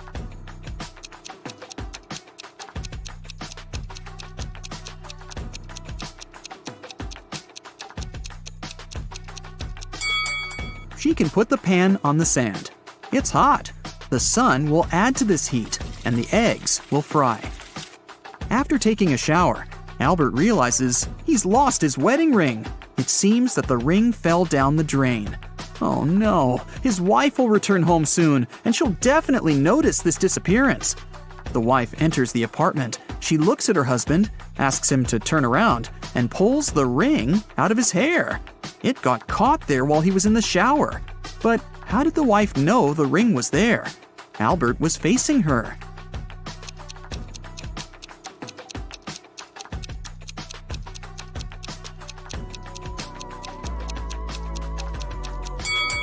There's a mirror behind Albert. The wife noticed the ring in the reflection. 2 powerful film producers are having breakfast in an expensive restaurant. They discuss the budget for a sequel to a very successful movie that got $500 million at the box office. They speak very quietly, since they mention important details of the script. They suspect that someone might overhear them. The producers are right. Some curious people are indeed eavesdropping on their conversation. Can you find them?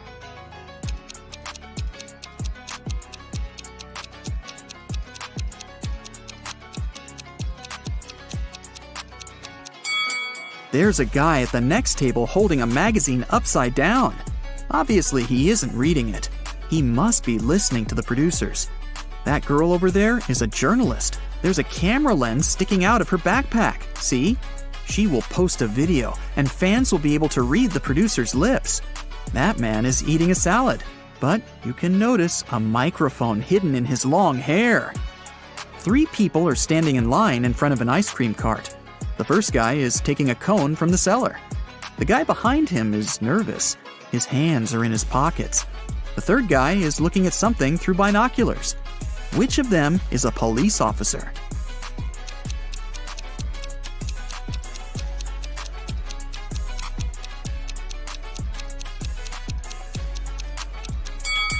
Look at the first guy.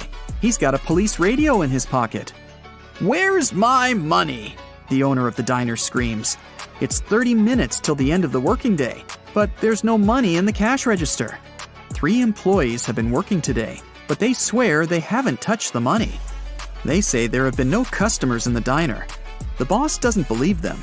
He studies the employees, trying to figure out who's the thief. Linda is wearing a pair of sunglasses, jeans, and a stylish t-shirt. She also has an expensive phone. Michael is dressed in costly designer clothes. Sarah is wearing a regular jacket and a long skirt. Who do you think has stolen the money?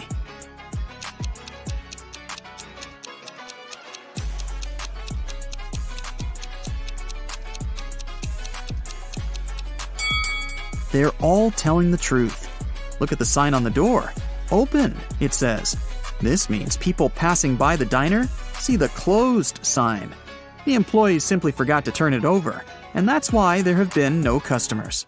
Starry sky, fresh cool air, endless dunes, a small campfire, and a tent. This place is a fairy tale. Sarah has always wanted to spend a night in a desert. She takes pictures of the stars, drinks hot tea from a thermos, and enjoys life. It's a perfect night. Too perfect. The smile disappears from Sarah's face. Everything is not real. 2 signs indicate that Sarah is sleeping now. What are these signs?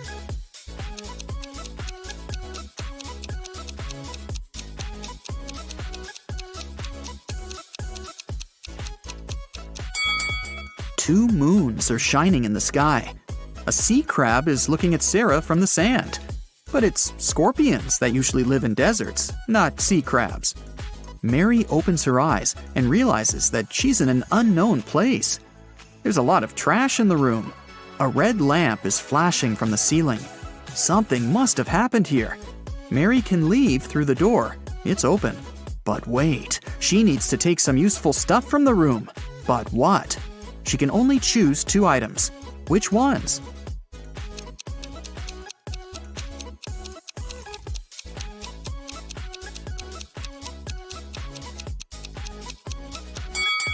Mary needs to get scuba gear and a mask.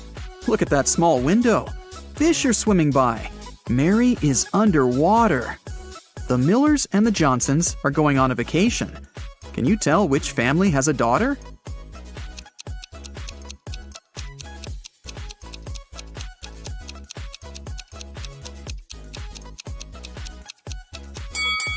Take a closer look at their suitcases. The Millers have 2 suitcases, but the Johnsons have 3. The extra one must be their daughters, who probably just left for a while. Let's move to Norway. After the Christmas break, 2 twin sisters, Alicia and Ada, came to visit their mother. However, one of the sisters has a boyfriend from Thailand, who she had visited right before her mother. Can you tell which one?